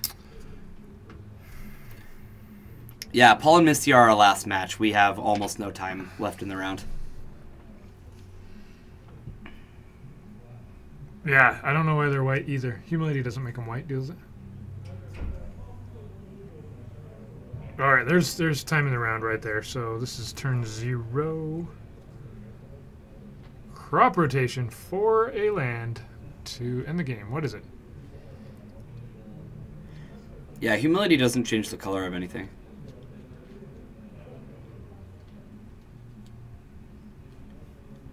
Maze No of Ith? worries. I thought there was still a Blood Moon in the scenario. Is that what Paul's No after? worries, Jorgensen. Getting a Maze of Ith here? I still think he's got the game. If 2 of those stages are Barbarian Rings, I think he just wins, doesn't he? Are we sure that 2 of them are Barbarian Rings? I'm not. One might be, one might not be. Oh, doesn't get a maze. Doesn't need it. Well, the fact that he's getting red, doesn't that imply that he just needed another red source to be able to Barbarian Ring? Plus Punishing Fire for enough? Well, what if there's a Painter's Servant and a Blood Moon and an Harp? This is not a red-white prison list. It has prison elements in it, but it's really a Lightning Rift deck with a whole bunch of cycling. And then it plays Blood Moon, Humility, Cast out as a cycler. It has a 1 of Batterskull and a maybe 2 of Eternal Dragon, and then Lightning Rifts as its win con. Yeah, Admiral Nobeard, this is a kind of her own take on a Lightning Rift deck. It's very onslaught focused. Yep. Yeah, she's been on this for a while. Ever since she started playing at our store, she's been playing this kind of a deck. All right, Paul's trying to see if he can do it right here. She gained a life based off of getting punishing fire back, so she's up to 7. So maybe he didn't copy the ring at all. This list is slot on, not on slot. Lightning Rift number 3, just what you needed. Attack for 5, gain 5 life. I think it'd be worth it. Oh, you thought Humility was a board plan for the Painter deck? No, I want to say she mains Humilities. Punish fire. Yeah. Yeah, she plays 4 Blood Moon, 4 Humility. Yeah, I'll let her know you appreciate it. Huh. I'm still a little confused. I'm not sure why Paul didn't just Thespian stage Barbarian Ring a few times.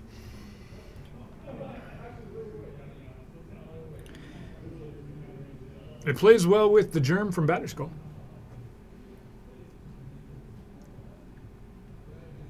That's a 5/5 right there. Phil Folio Phil and Kaja Folio wins games. I like it. I like it. Always has, always will. I'm not sure if he did or not. There's enough. Yeah, we're not quite sure what the Thespian stages are copies of. So this is turn 2, as he just put a dice out onto the board. Do you guys know what that is? Paul's down to 3. He can make a blocker every turn, but if Misty has like a slice and dice... Paul just wants to give the viewers what they want. We want more Lightning Rift. Yeah. Yep. Very selfless of him. So selfless. Selfless Paul over here. What a guy. Alright, we got a loam. Yeah, I've seen, 2 Crows and Grips go to the graveyard from dredging? Yeah, he keeps dredging life from the loam, and he's, that does remove the possibility of him drawing a Crows and Grip. Mazavith. How about a Blood Moon for the win? We're on turn 3. It wasn't a Blood Moon, was it? Yes, HC Fox, the Germ is a 5/5. Correct. Humility actually pumps germs. All right, Mazavith says, nope, you don't get to do your thing. Another Batterskull. Batterskull number 2. Why didn't he win 15 turns ago? That's a good question. Thespian Stage could copy Mazavith here and just make this last until forever. Paul gets back. Punishing Fire. I'm not sure if he could have won, actually. It looked like he was in a spot where he could have. Yes, 2 5/5 germs. Okay, there's 2 Barbarian Rings. Misty goes down to 1? 3.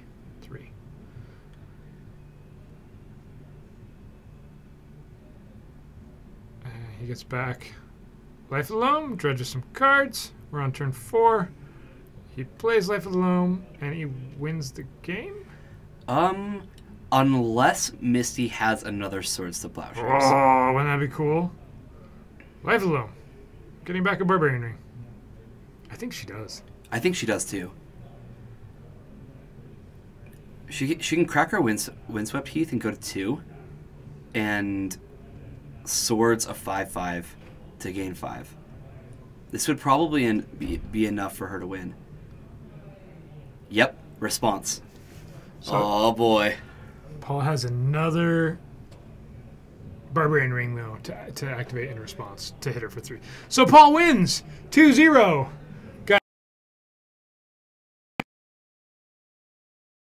There was so much excitement that the camera blew up. Wow. Well, let's reset our camera real quick. Let's come back to us for a moment while we sort this out. Goodness. Right at the very end. That was weird. It was about time. Oh, wrong. You're on Not that one. Yeah, that one. There we go. So we should have round 4 for you guys here really quick since that was our last match. All right. Camera's all fixed up. Lands gets there. Good night. What? Talib, we still have another round to go. Yeah, there's a whole another round. We got to see Lands versus Something. Miracles. That won't take a long time. No, it won't. Yeah. Yeah. We play 4 rounds Tuesdays, on 4. Tuesdays. We do this for you. Wait! What? Another round? All right. Let's set this up. The cameras are working again, guys. I fixed them. Somehow. I don't know what I did. We turned it off and back on Yeah. again. If that doesn't work, then we're just in trouble. Yep. Then we have to unplug things and then plug them back in, and then we turn them off and turn them back on again. That's actually the solving. Show me Lands versus Lands. We've seen that before. We have. It was awful. Well, actually, no, it wasn't as bad as we thought, right? Because didn't Ray just like win on like turn 4 or 5 like both times? Yeah. Wait, you're not an expert, Captain QC? Uh-oh. What does your hat say? Oh, wrong side. Oktoberfest, Snowbird, Utah. That's a thing. Yeah. So every year, Snowbird. I don't know how many people in the chat like to go skiing or snowboarding, but Snowbird is one of the best places to ski in the world, and they do a big Oktoberfest, and it's all it's fantastic. I drank a lot. And you can get some good beer. Yeah, it was so good. I got to try a lot of new.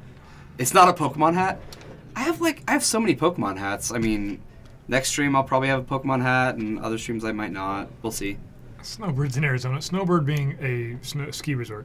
Yeah, Snowbird's a ski resort. Park City, Brighton, Snowbird, Alta. What are snowbirds? I don't know.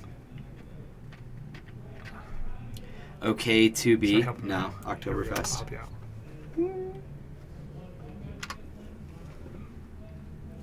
I got a big 32-ounce mug from there too. It's beautiful.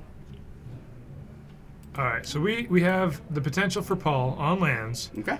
versus TJ playing Sultai. He's been playing Sultai. The last couple times we've seen him. And then we've got Misty versus Josh, the rematch from last week. Snow versus Snow. Do you guys want more? You guys want more Lightning Rift, right? That's what you guys want.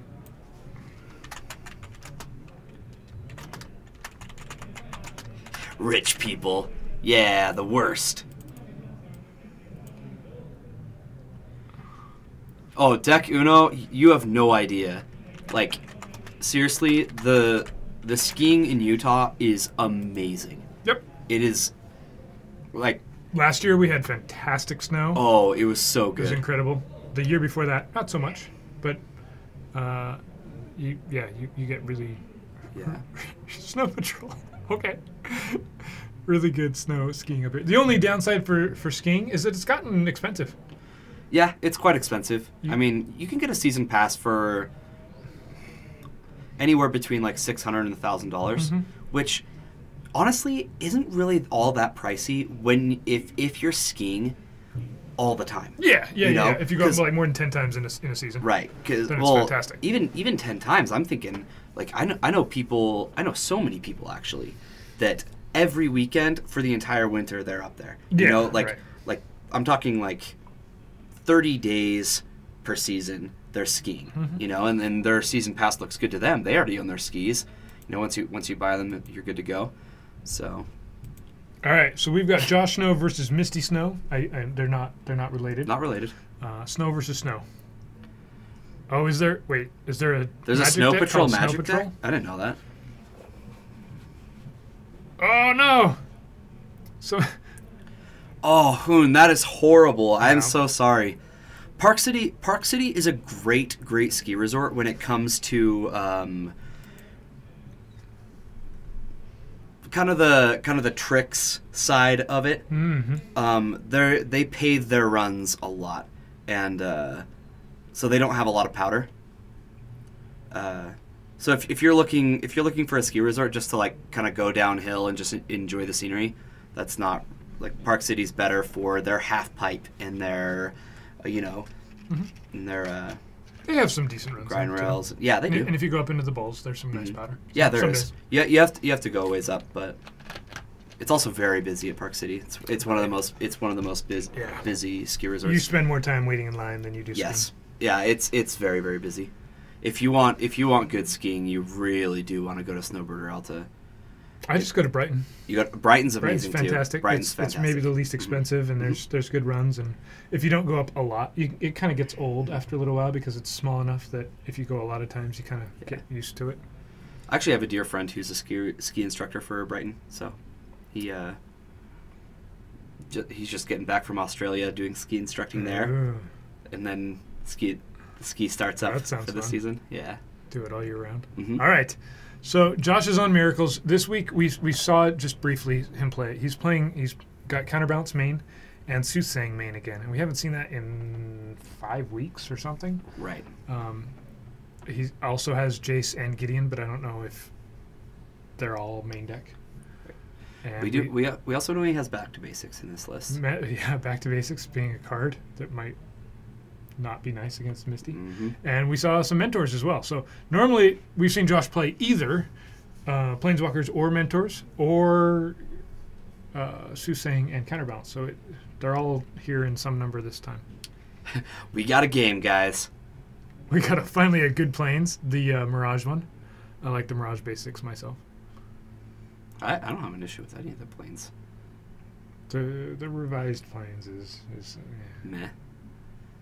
needs more white borders. There's only one white border. Don't worry, I'm sure there'll be another one here soon.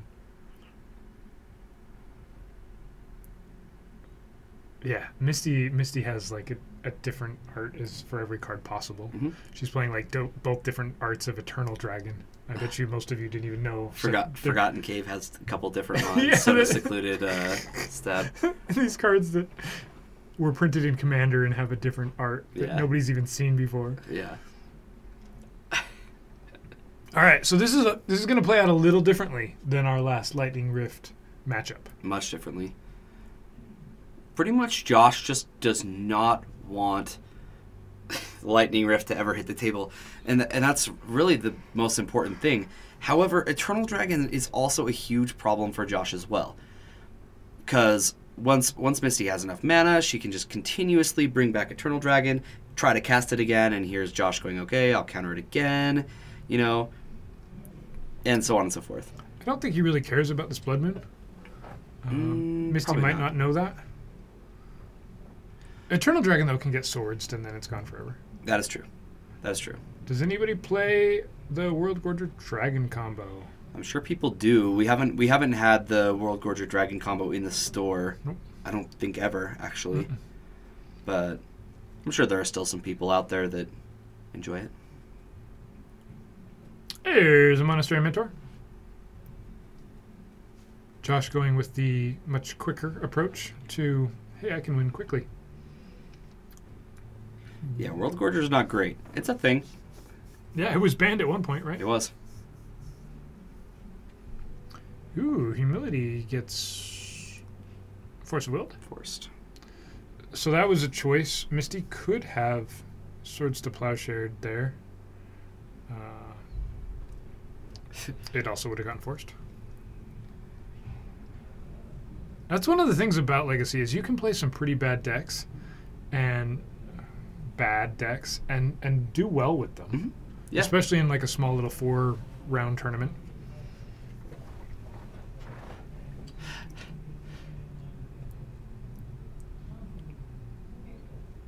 As long as you're the one playing Animate Dead and your opponent is the one playing World Gorger. Has anyone talked about the Nick Fit Dinos list from Eternal? I have not seen this list. I haven't seen the list either. Send us a link to the list. Yeah, do. Send it. We'll talk about it. We will look at the Nitfic Dinos. I would love to. It didn't top 8, right? No, we saw the top 8 list. Counterbalance says nope. Swords to Pleasure gets countered. But World Crushers a fan of you. Oh, it's fantastic. I like it. So you guys, if you're new to chat, new to our stream, Kyra and I are here every Tuesday doing this Legacy stream. But Paragon City Games is streaming several other times. If you want to give us a follow and have it set up so that Twitch will chime you when we're going live. Yeah. We're doing daytime streams for Magic Online, and then Monday night Standard, Friday night Legacy, Tuesday night obviously Legacy. Yeah. So we've got a lot of Magic going on right now. 3 live tournaments per week, plus special events on Saturday if we run them, and then we've also got 4 to 5 MTGO streams a week. So we are streaming a lot. All the monks. Knitfit Scape Shift that runs Carnage Tyrant. That's how it plays out, huh? That's interesting. Uh-huh. I have not seen this list. Hey Hoon, thanks for the follow. Appreciate it. He heard me. Yeah, I did. He was like, okay, I'll do that thing. It's like, I guess I'll throw a follow. Yeah. I guess you guys are okay. Who does it hurt? It doesn't. It really doesn't. Every time you follow our stream, a magic card dies. A magic card dies. Ah, there's no list. Yeah, I only saw the top 8 from Eternal Weekend. I didn't see more things. Slice and dice. Whoa, cycling slice and dice. Okay, so, and then she's paying an extra to Lightning Rift targeting the Mentor. Yep. Right.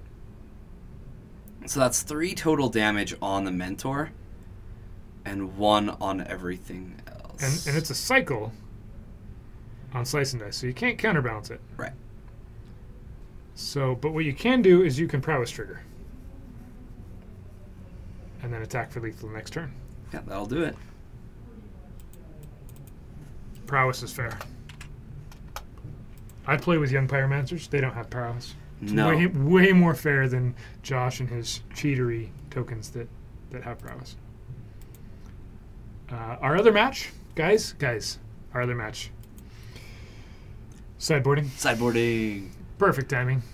We've got lands versus Sultai Control, or at least what I believe is Sultai Control. How does this keep happening? Because Magic games often are about the same amount of time. Oh, okay. Who do you guys want to watch sideboard more? It's up to you. I'll let the chat decide. This is an We have interactive. Misty and Josh, the snow matchup here. We've got TJ and Paul also shuffling and sideboarding. Source. Not that one. Not that one. There we go.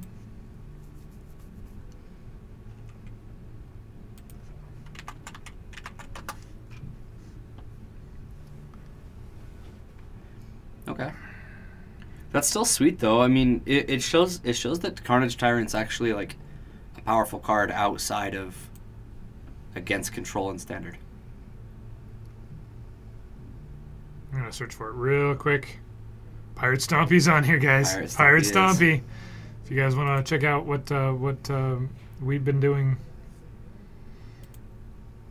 once we did it, we haven't. We're not still doing it.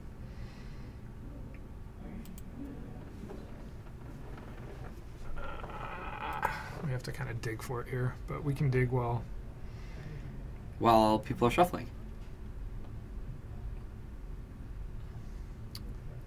Did it top 16? That's what was said. A page or two back.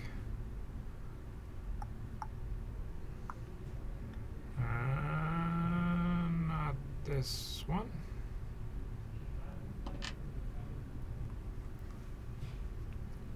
As inspired by the Scape Fit list that did so well. Looks like it got 10th place. This is his own take on it. Here's the official list. Okay. Veteran Explorer, 4 of. 2 Secure Tribellers, 1 Nissa Vespertier, 2 Tireless Tracker, 1 Regisar Alpha, 1 Thragtest, 1 Primeval Titan, 1 Carnage Tyrant, 3 Cabal Therapy, 2 Thoughtseize, 4 Green Sun Zeniths, 4 Burning Wish, and 2 Scapeshift. Some Abrupt Decays, Nissa Vita Force, Library Pernicious Deeds. That's an interesting list. I'll send you guys the link if you guys want. It's halfway down the page. Ish. I'm assuming this is the one that starts out. Should have the report up. Here's the official list I ran.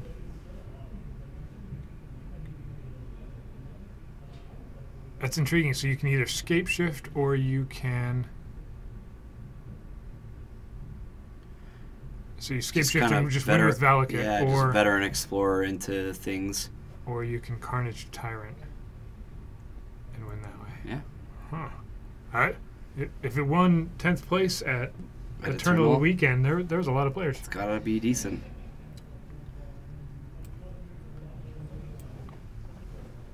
All right, more shuffling. You guys' favorite. Lots of shuffling. It's a good time.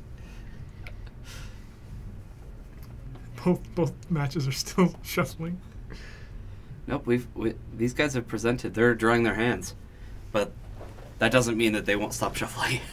Unfortunately, for our case.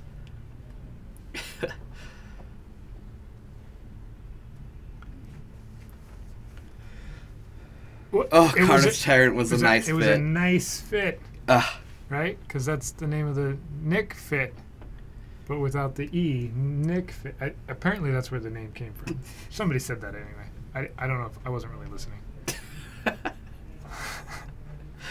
It's about as believable as anything else. All right, here we go. We're on to the drawing stage. After the shuffling phase comes the phage. Phase. The cutting phase, and now the drawing phase. There's more phases in Magic than you thought, guys.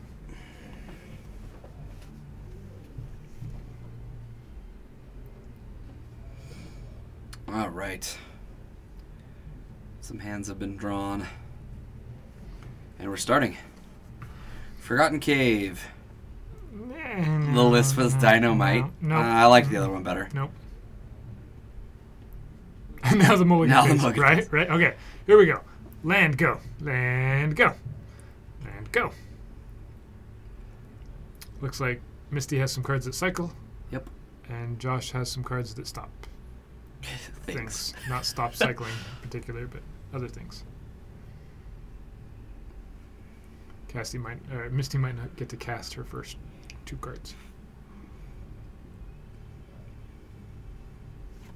Yep, just Drago for 4 turns. Josh is just on straight blue-white, has been for the past while. Yeah, he does not favor the splash red. I've seen him play it, but yeah. It's been quite a while. Yeah, he doesn't favor it.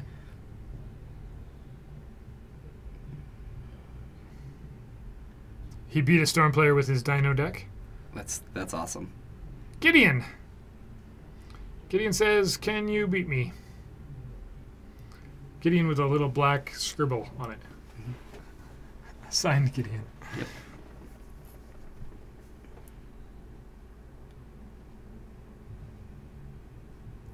Storms don't kill dinos. Dinos kill Only storms. Stars.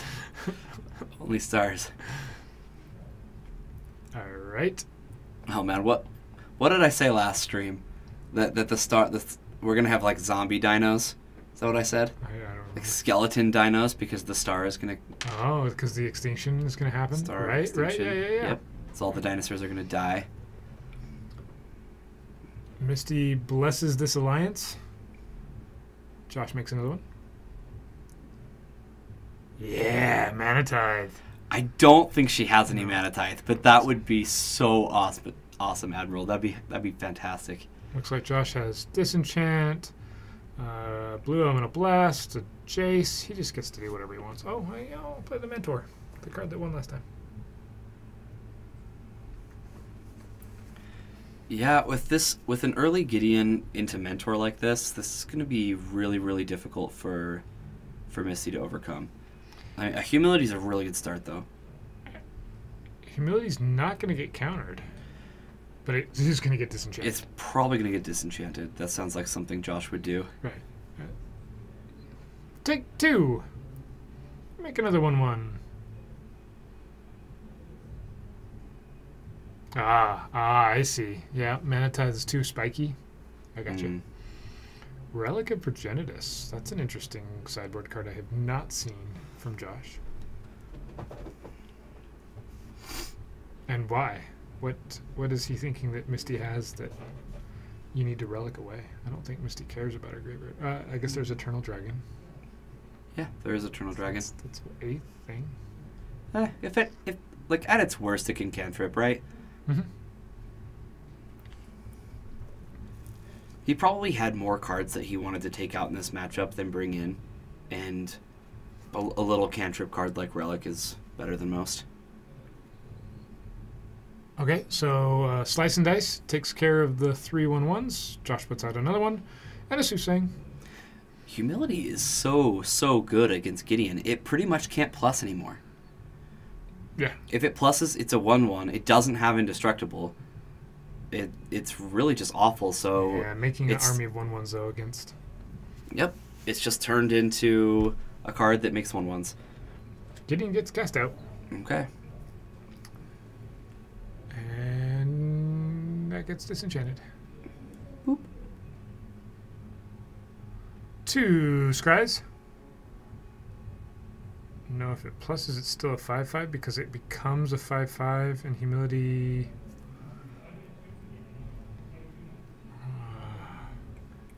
Are you sure, Captain QC? I don't think so.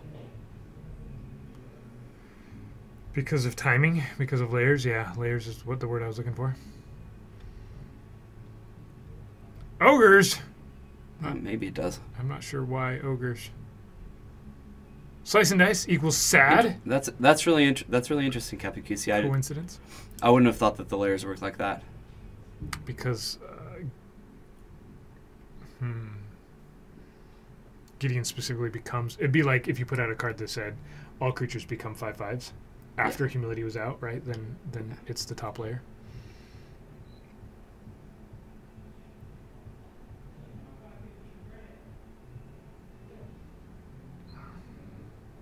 I'll defer to somebody else on that one.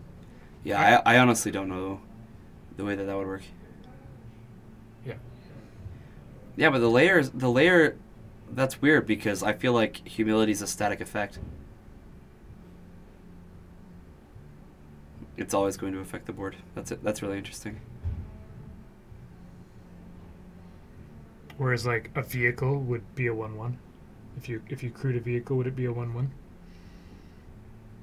I don't know.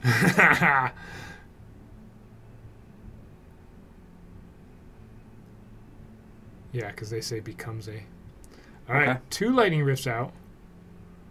There's opportunity for some cycling damage. Ooh, we got some blasting. Hydroblast into Red Elemental Blast into Force It. A blue elemental blast into a red elemental blast. Oh, sorry. Yeah. Those were all the elementals. Not a hydroblast. Blue and. Well, I'm curious if Josh knows this because he's actively not attacking with his Gideon when he could be. Yeah, maybe he's not aware of the layer either. My instinct would tell me that it doesn't work that way, and that may be the same as how Josh feels about it. If you activate Gideon Jury's 0 loyalty ability with humility, is he a 6/6 or a 1/1? He is a 6/6. It works like Manlands. And several other people are saying, yep. Wow. The later timestamp. Yeah, that sounds about right. That's really cool. That's exactly what I said. You guys were all wrong.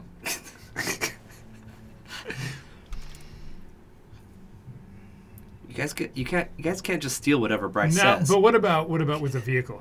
Does a vehicle same thing becomes a 1/1 or does it become a 5/5? Well, it works the same way as a manland does. But it doesn't. It's an artifact becoming it becomes a creature, but it doesn't become a 5/5 creature. It just becomes a creature. Oh yeah, it's not in So the text. it's slightly different. So that's why I'm not Okay, sure. yeah, I understand. Oh, the you difference. did post it, and I need to copy it for you guys. Same thing for vehicles. Okay. This is the link that was in MTG Salvation. Jace gets to look at the top card.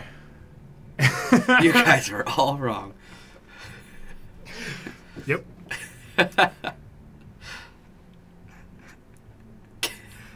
Jeez, what is it with you in quotes lately? Apparently I'm very quotable. Apparently. Yeah. Yeah, Admiral. We have to repost it. Yeah.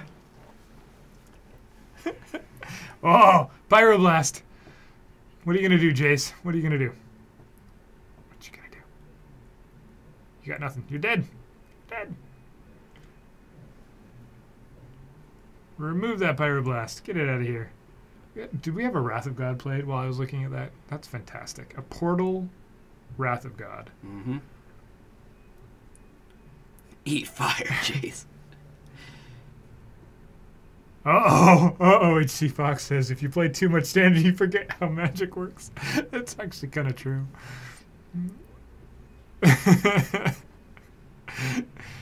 Standard is quite simplistic when it comes to rulings. It's so simplistic. Every now and then there's a weird thing that has to be addressed.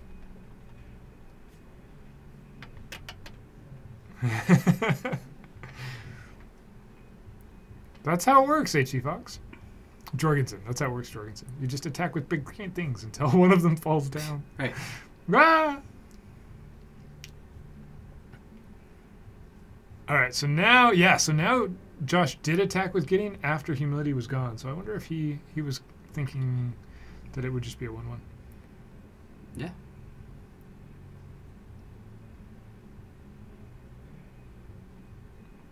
I kind of doubt he's faced Humility very often. Definitely not. Against Miracles. Yeah, exactly. It's pretty clear that he wasn't aware of that as well.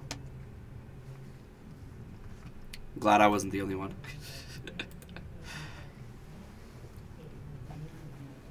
Yeah, you can't draw extra cards. That's silly.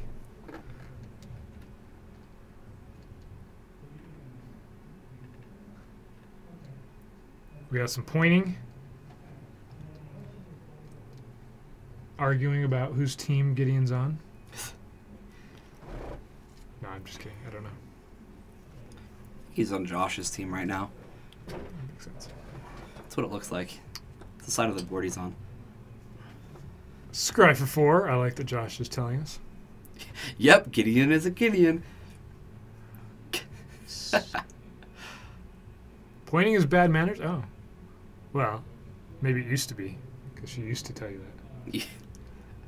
As long as she's not still telling you that, then... I'm really curious How what does it go Josh about was worried about. He brought in surgical extraction as well. I wonder what he thought was going to be this graveyard issue that I don't think Misty actually has.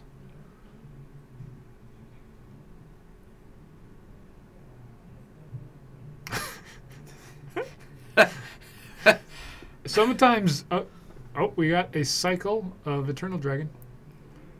And another cycle of Eternal Dragon.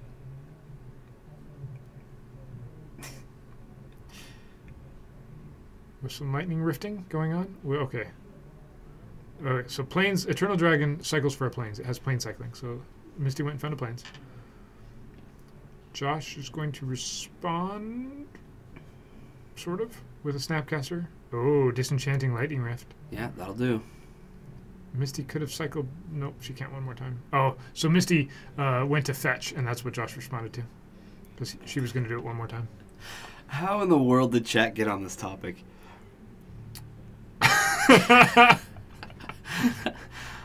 Well, there's pointing, and obviously everybody goes to this when people point at each other. Obviously. Obviously. Yeah. I mean, what else could we have been talking about? And you need to argue about it. We should take a vote. Because none of our other votes have panned out. Nope, voting doesn't work in chat. We established this. Wait. What? Only people drinking out of chalices of the void cannot believe that which is real? Gotta take the lid off, guys. I just love it when Fox quotes the Bible. Is that what it is? No. I don't know. That'd be cool.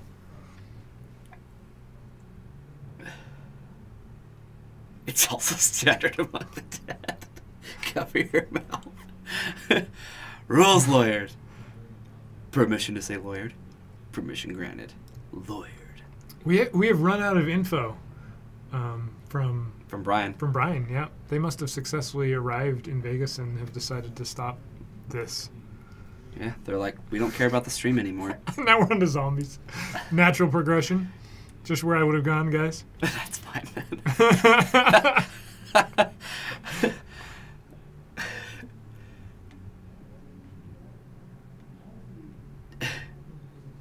Okay. We have an Eternal Dragon in play. One Eternal Dragon. Yeah, found it. Yep. I don't think, if it dies, I don't think it's coming back.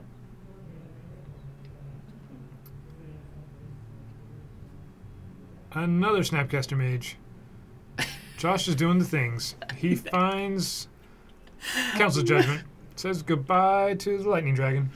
Swings for 5, 6, 7, 8, 9. I can do math. Misty goes down to 2. Naturally. Oh, that's fantastic. Draw. Find nothing. Happens all the time. Yep. Humility? Haha. Humility could still lose the game here. Yeah, I'm not seeing a way out. Humility plus Pyroclasm. Humility plus Slicing Dice. Still doesn't beat Gideon. Humility would work, right? Plus, no, except Gideon would stay at 5-5. We'd have to go tell him. All right.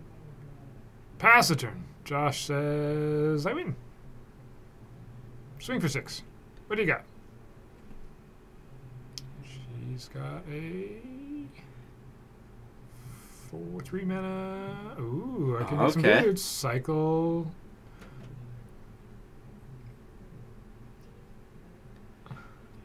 Uh-oh. Joe Coolfax broked. Broked? Brokeded. Broked? Broked. It's... Of course. Of course.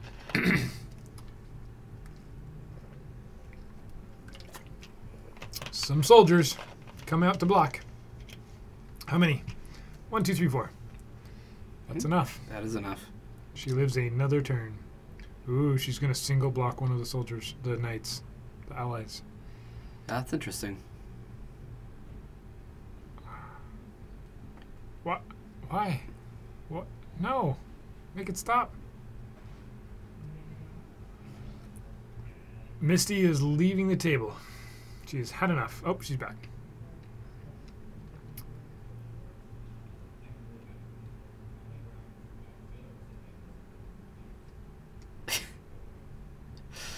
Oh my goodness. Wiki golf. I like it. Oh, chat. You guys have been fantastic tonight. We've had some games that have been less than as entertaining as other games, right? There's not much to talk about sometimes when one player is dominating and the other player has one soldier on the board.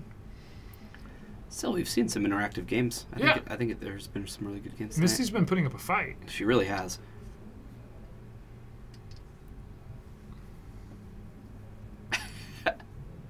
Do nothing decks are responsible. Hey, humility is not a do. No, wait, it is. Yeah. It's kind of a do nothing card. All types of strokes are allowed.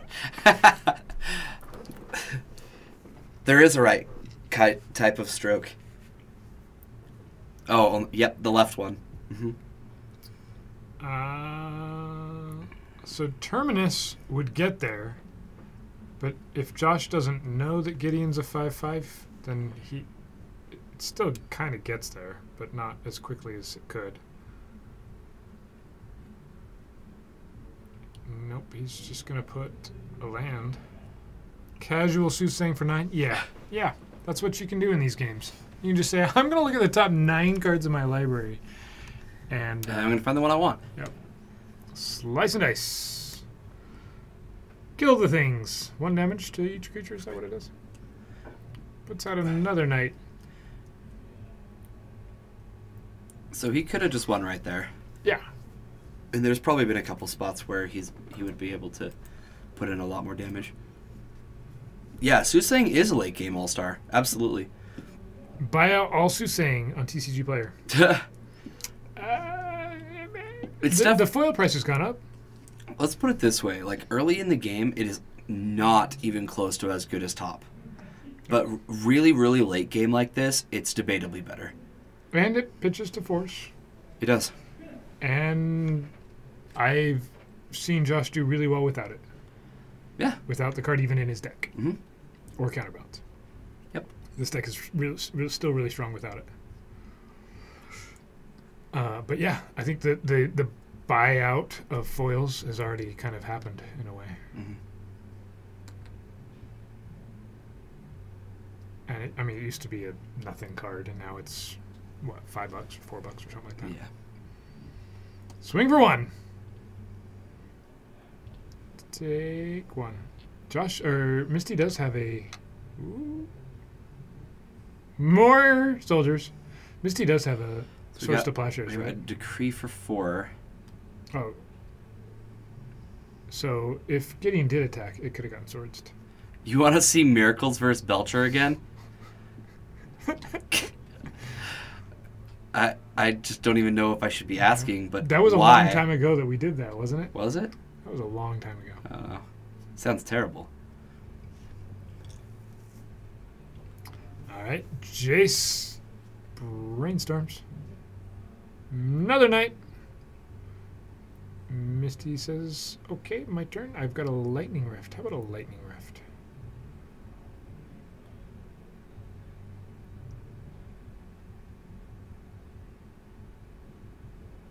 Yeah, keep that one foil soothsaying. I like it. Lightning rift gets counterspelled. Mark Poole says, "Nope." Like this, nope. With 2 fingers. Captain QC, yes. Josh has tried Search for Ascantha, and the verdict was that it was quite strong. Yep. I don't believe it's in this build. It's not in this build, but Jace is gonna die. He has let me know that it was quite great.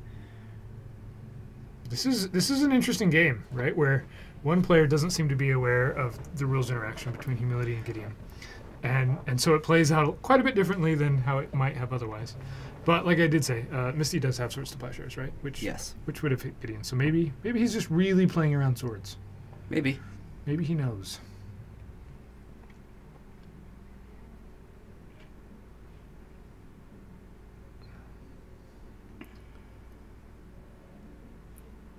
I definitely wouldn't sell Josh short about knowing something like that. He's just running 2 Tundra? Yeah, probably. I think so. Most Miracles list are mostly basics. It's just fetches and basics.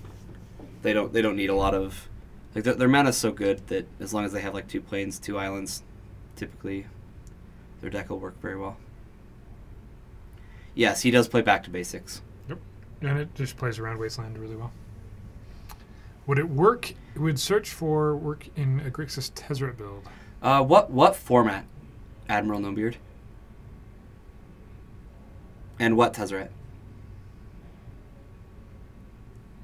Okay, here's the Swords to Plowshares. Force of Will, the first one. Second one goes away. Gideon dies. Josh should gain some life. So, Tez decks did used to like top as a way to filter. Yes. But that's quite a bit different thing than Search for Ascanta. I'm not sure if Josh gained life there off the Swords to Plowshares. He kind of has to do it.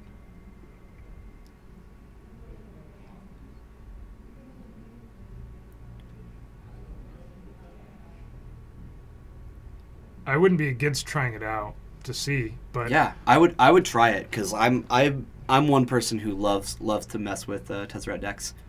it's quite a bit different thing than what Josh is doing here, right? Where he's got all of this open mana and turns. It's not exactly how Tez plays out. Right. So I'm a little surprised. It looked like Misty got back an Eternal Dragon, And Josh is sitting on the Relic of Progenitus. He could have stopped that from happening.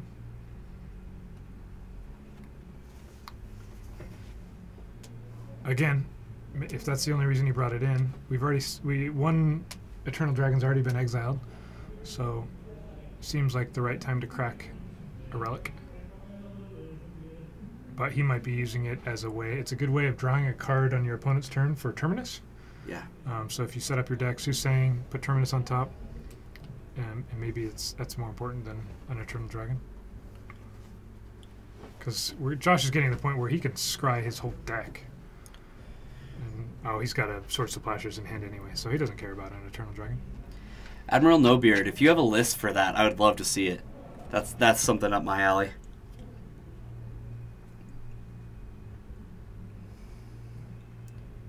All right. Kills the soldier. Misty And should gain a life.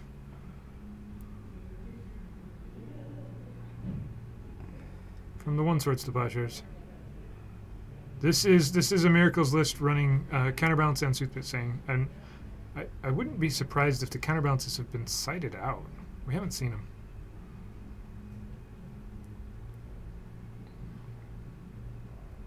Yeah, what Jorgensen said. That I said. I mean, the reason to cite it out is pretty obvious. The Misty doesn't play a whole lot of spells, and the ones that she does play are kind of high mana cost. They're like 3 and 4. It's hard to play a counterbalance kind of game with it. Eternal Dragon. And no attacks.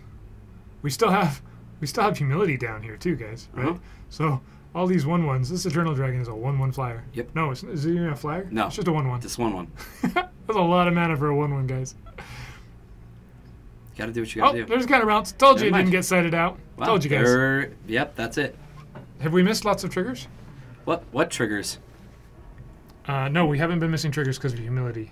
Yeah, Mike Peterson, I know you're just jumping in because I haven't seen you in chat till now, but there's a humility in play. I do think Josh is supposed to be at higher life total. I think he missed gaining some life, but I could be wrong. On one side we have counterbalance. The other side is Soothsaying. It says pay X, scry X cards. It's an enchantment from Mercadian Masks. It's kind of the replacement for top in a way.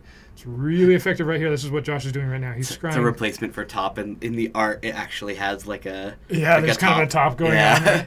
on. Josh is scrying for a whole bunch. He just gets to rearrange the entire deck pretty much. Mm-hmm. Yeah. It's not scry. Okay, You get to rearrange the top cards of your library. Yep.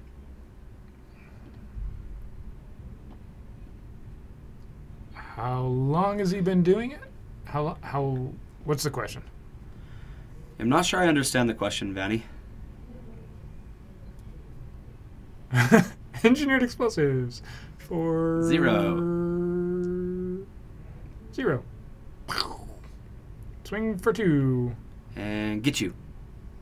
He's gonna wait for the soldiers to be gone first. Now I attack. And block 1. Block and Take nothing. 1. That'll do it. Josh wins with a 1/1 Snapcaster. So, how well? So Josh is really good with miracles. He does really well with the deck. We've seen him with a couple different builds. Some of them have had Soothsaying, some of them have not. There's a lot of... He does well with every deck he does, though. Yeah, there's a lot of variation that you can do with this blue-white Miracles Legacy deck. Whether it's just Planeswalkers as your win condition, just the Monastery Mentor, or a combination of Counterbalance, Soothsaying, and Mentor, and Planeswalkers. Josh is really good with, just magic. Yeah, no kidding. Misty is probably just exhausted with her last 2 matchups. Right? You're not kidding. She put up a fight that game too. Yeah, she really did. Yep.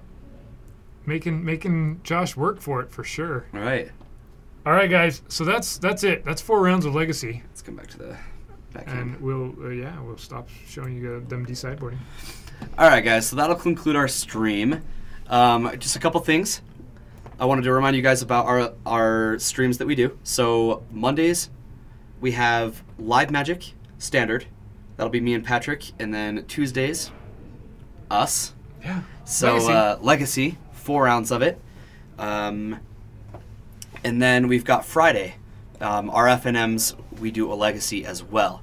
And then during the week, we have Monday through Friday with Moto streams.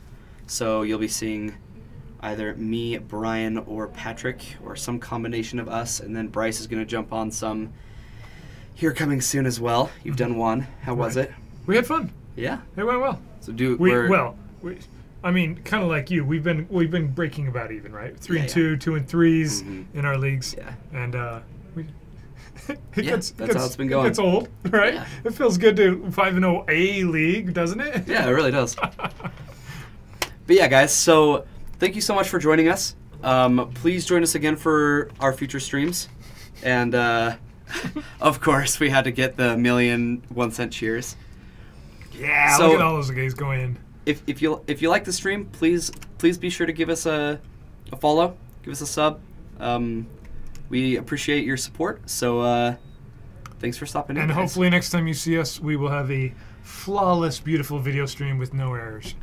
Yeah, no errors, like no skipping. Well, not errors, our errors. No, but we're like video errors. No, we're allowed X amount of errors. Yeah, well, I don't know. I guess it depends on who you But ask. we're getting a new system. Another reminder, at the end of December, we have our symposium. That's going to be a 1K Legacy Classic. We'll keep reminders going for that, as well as updates as we learn more about what we're doing.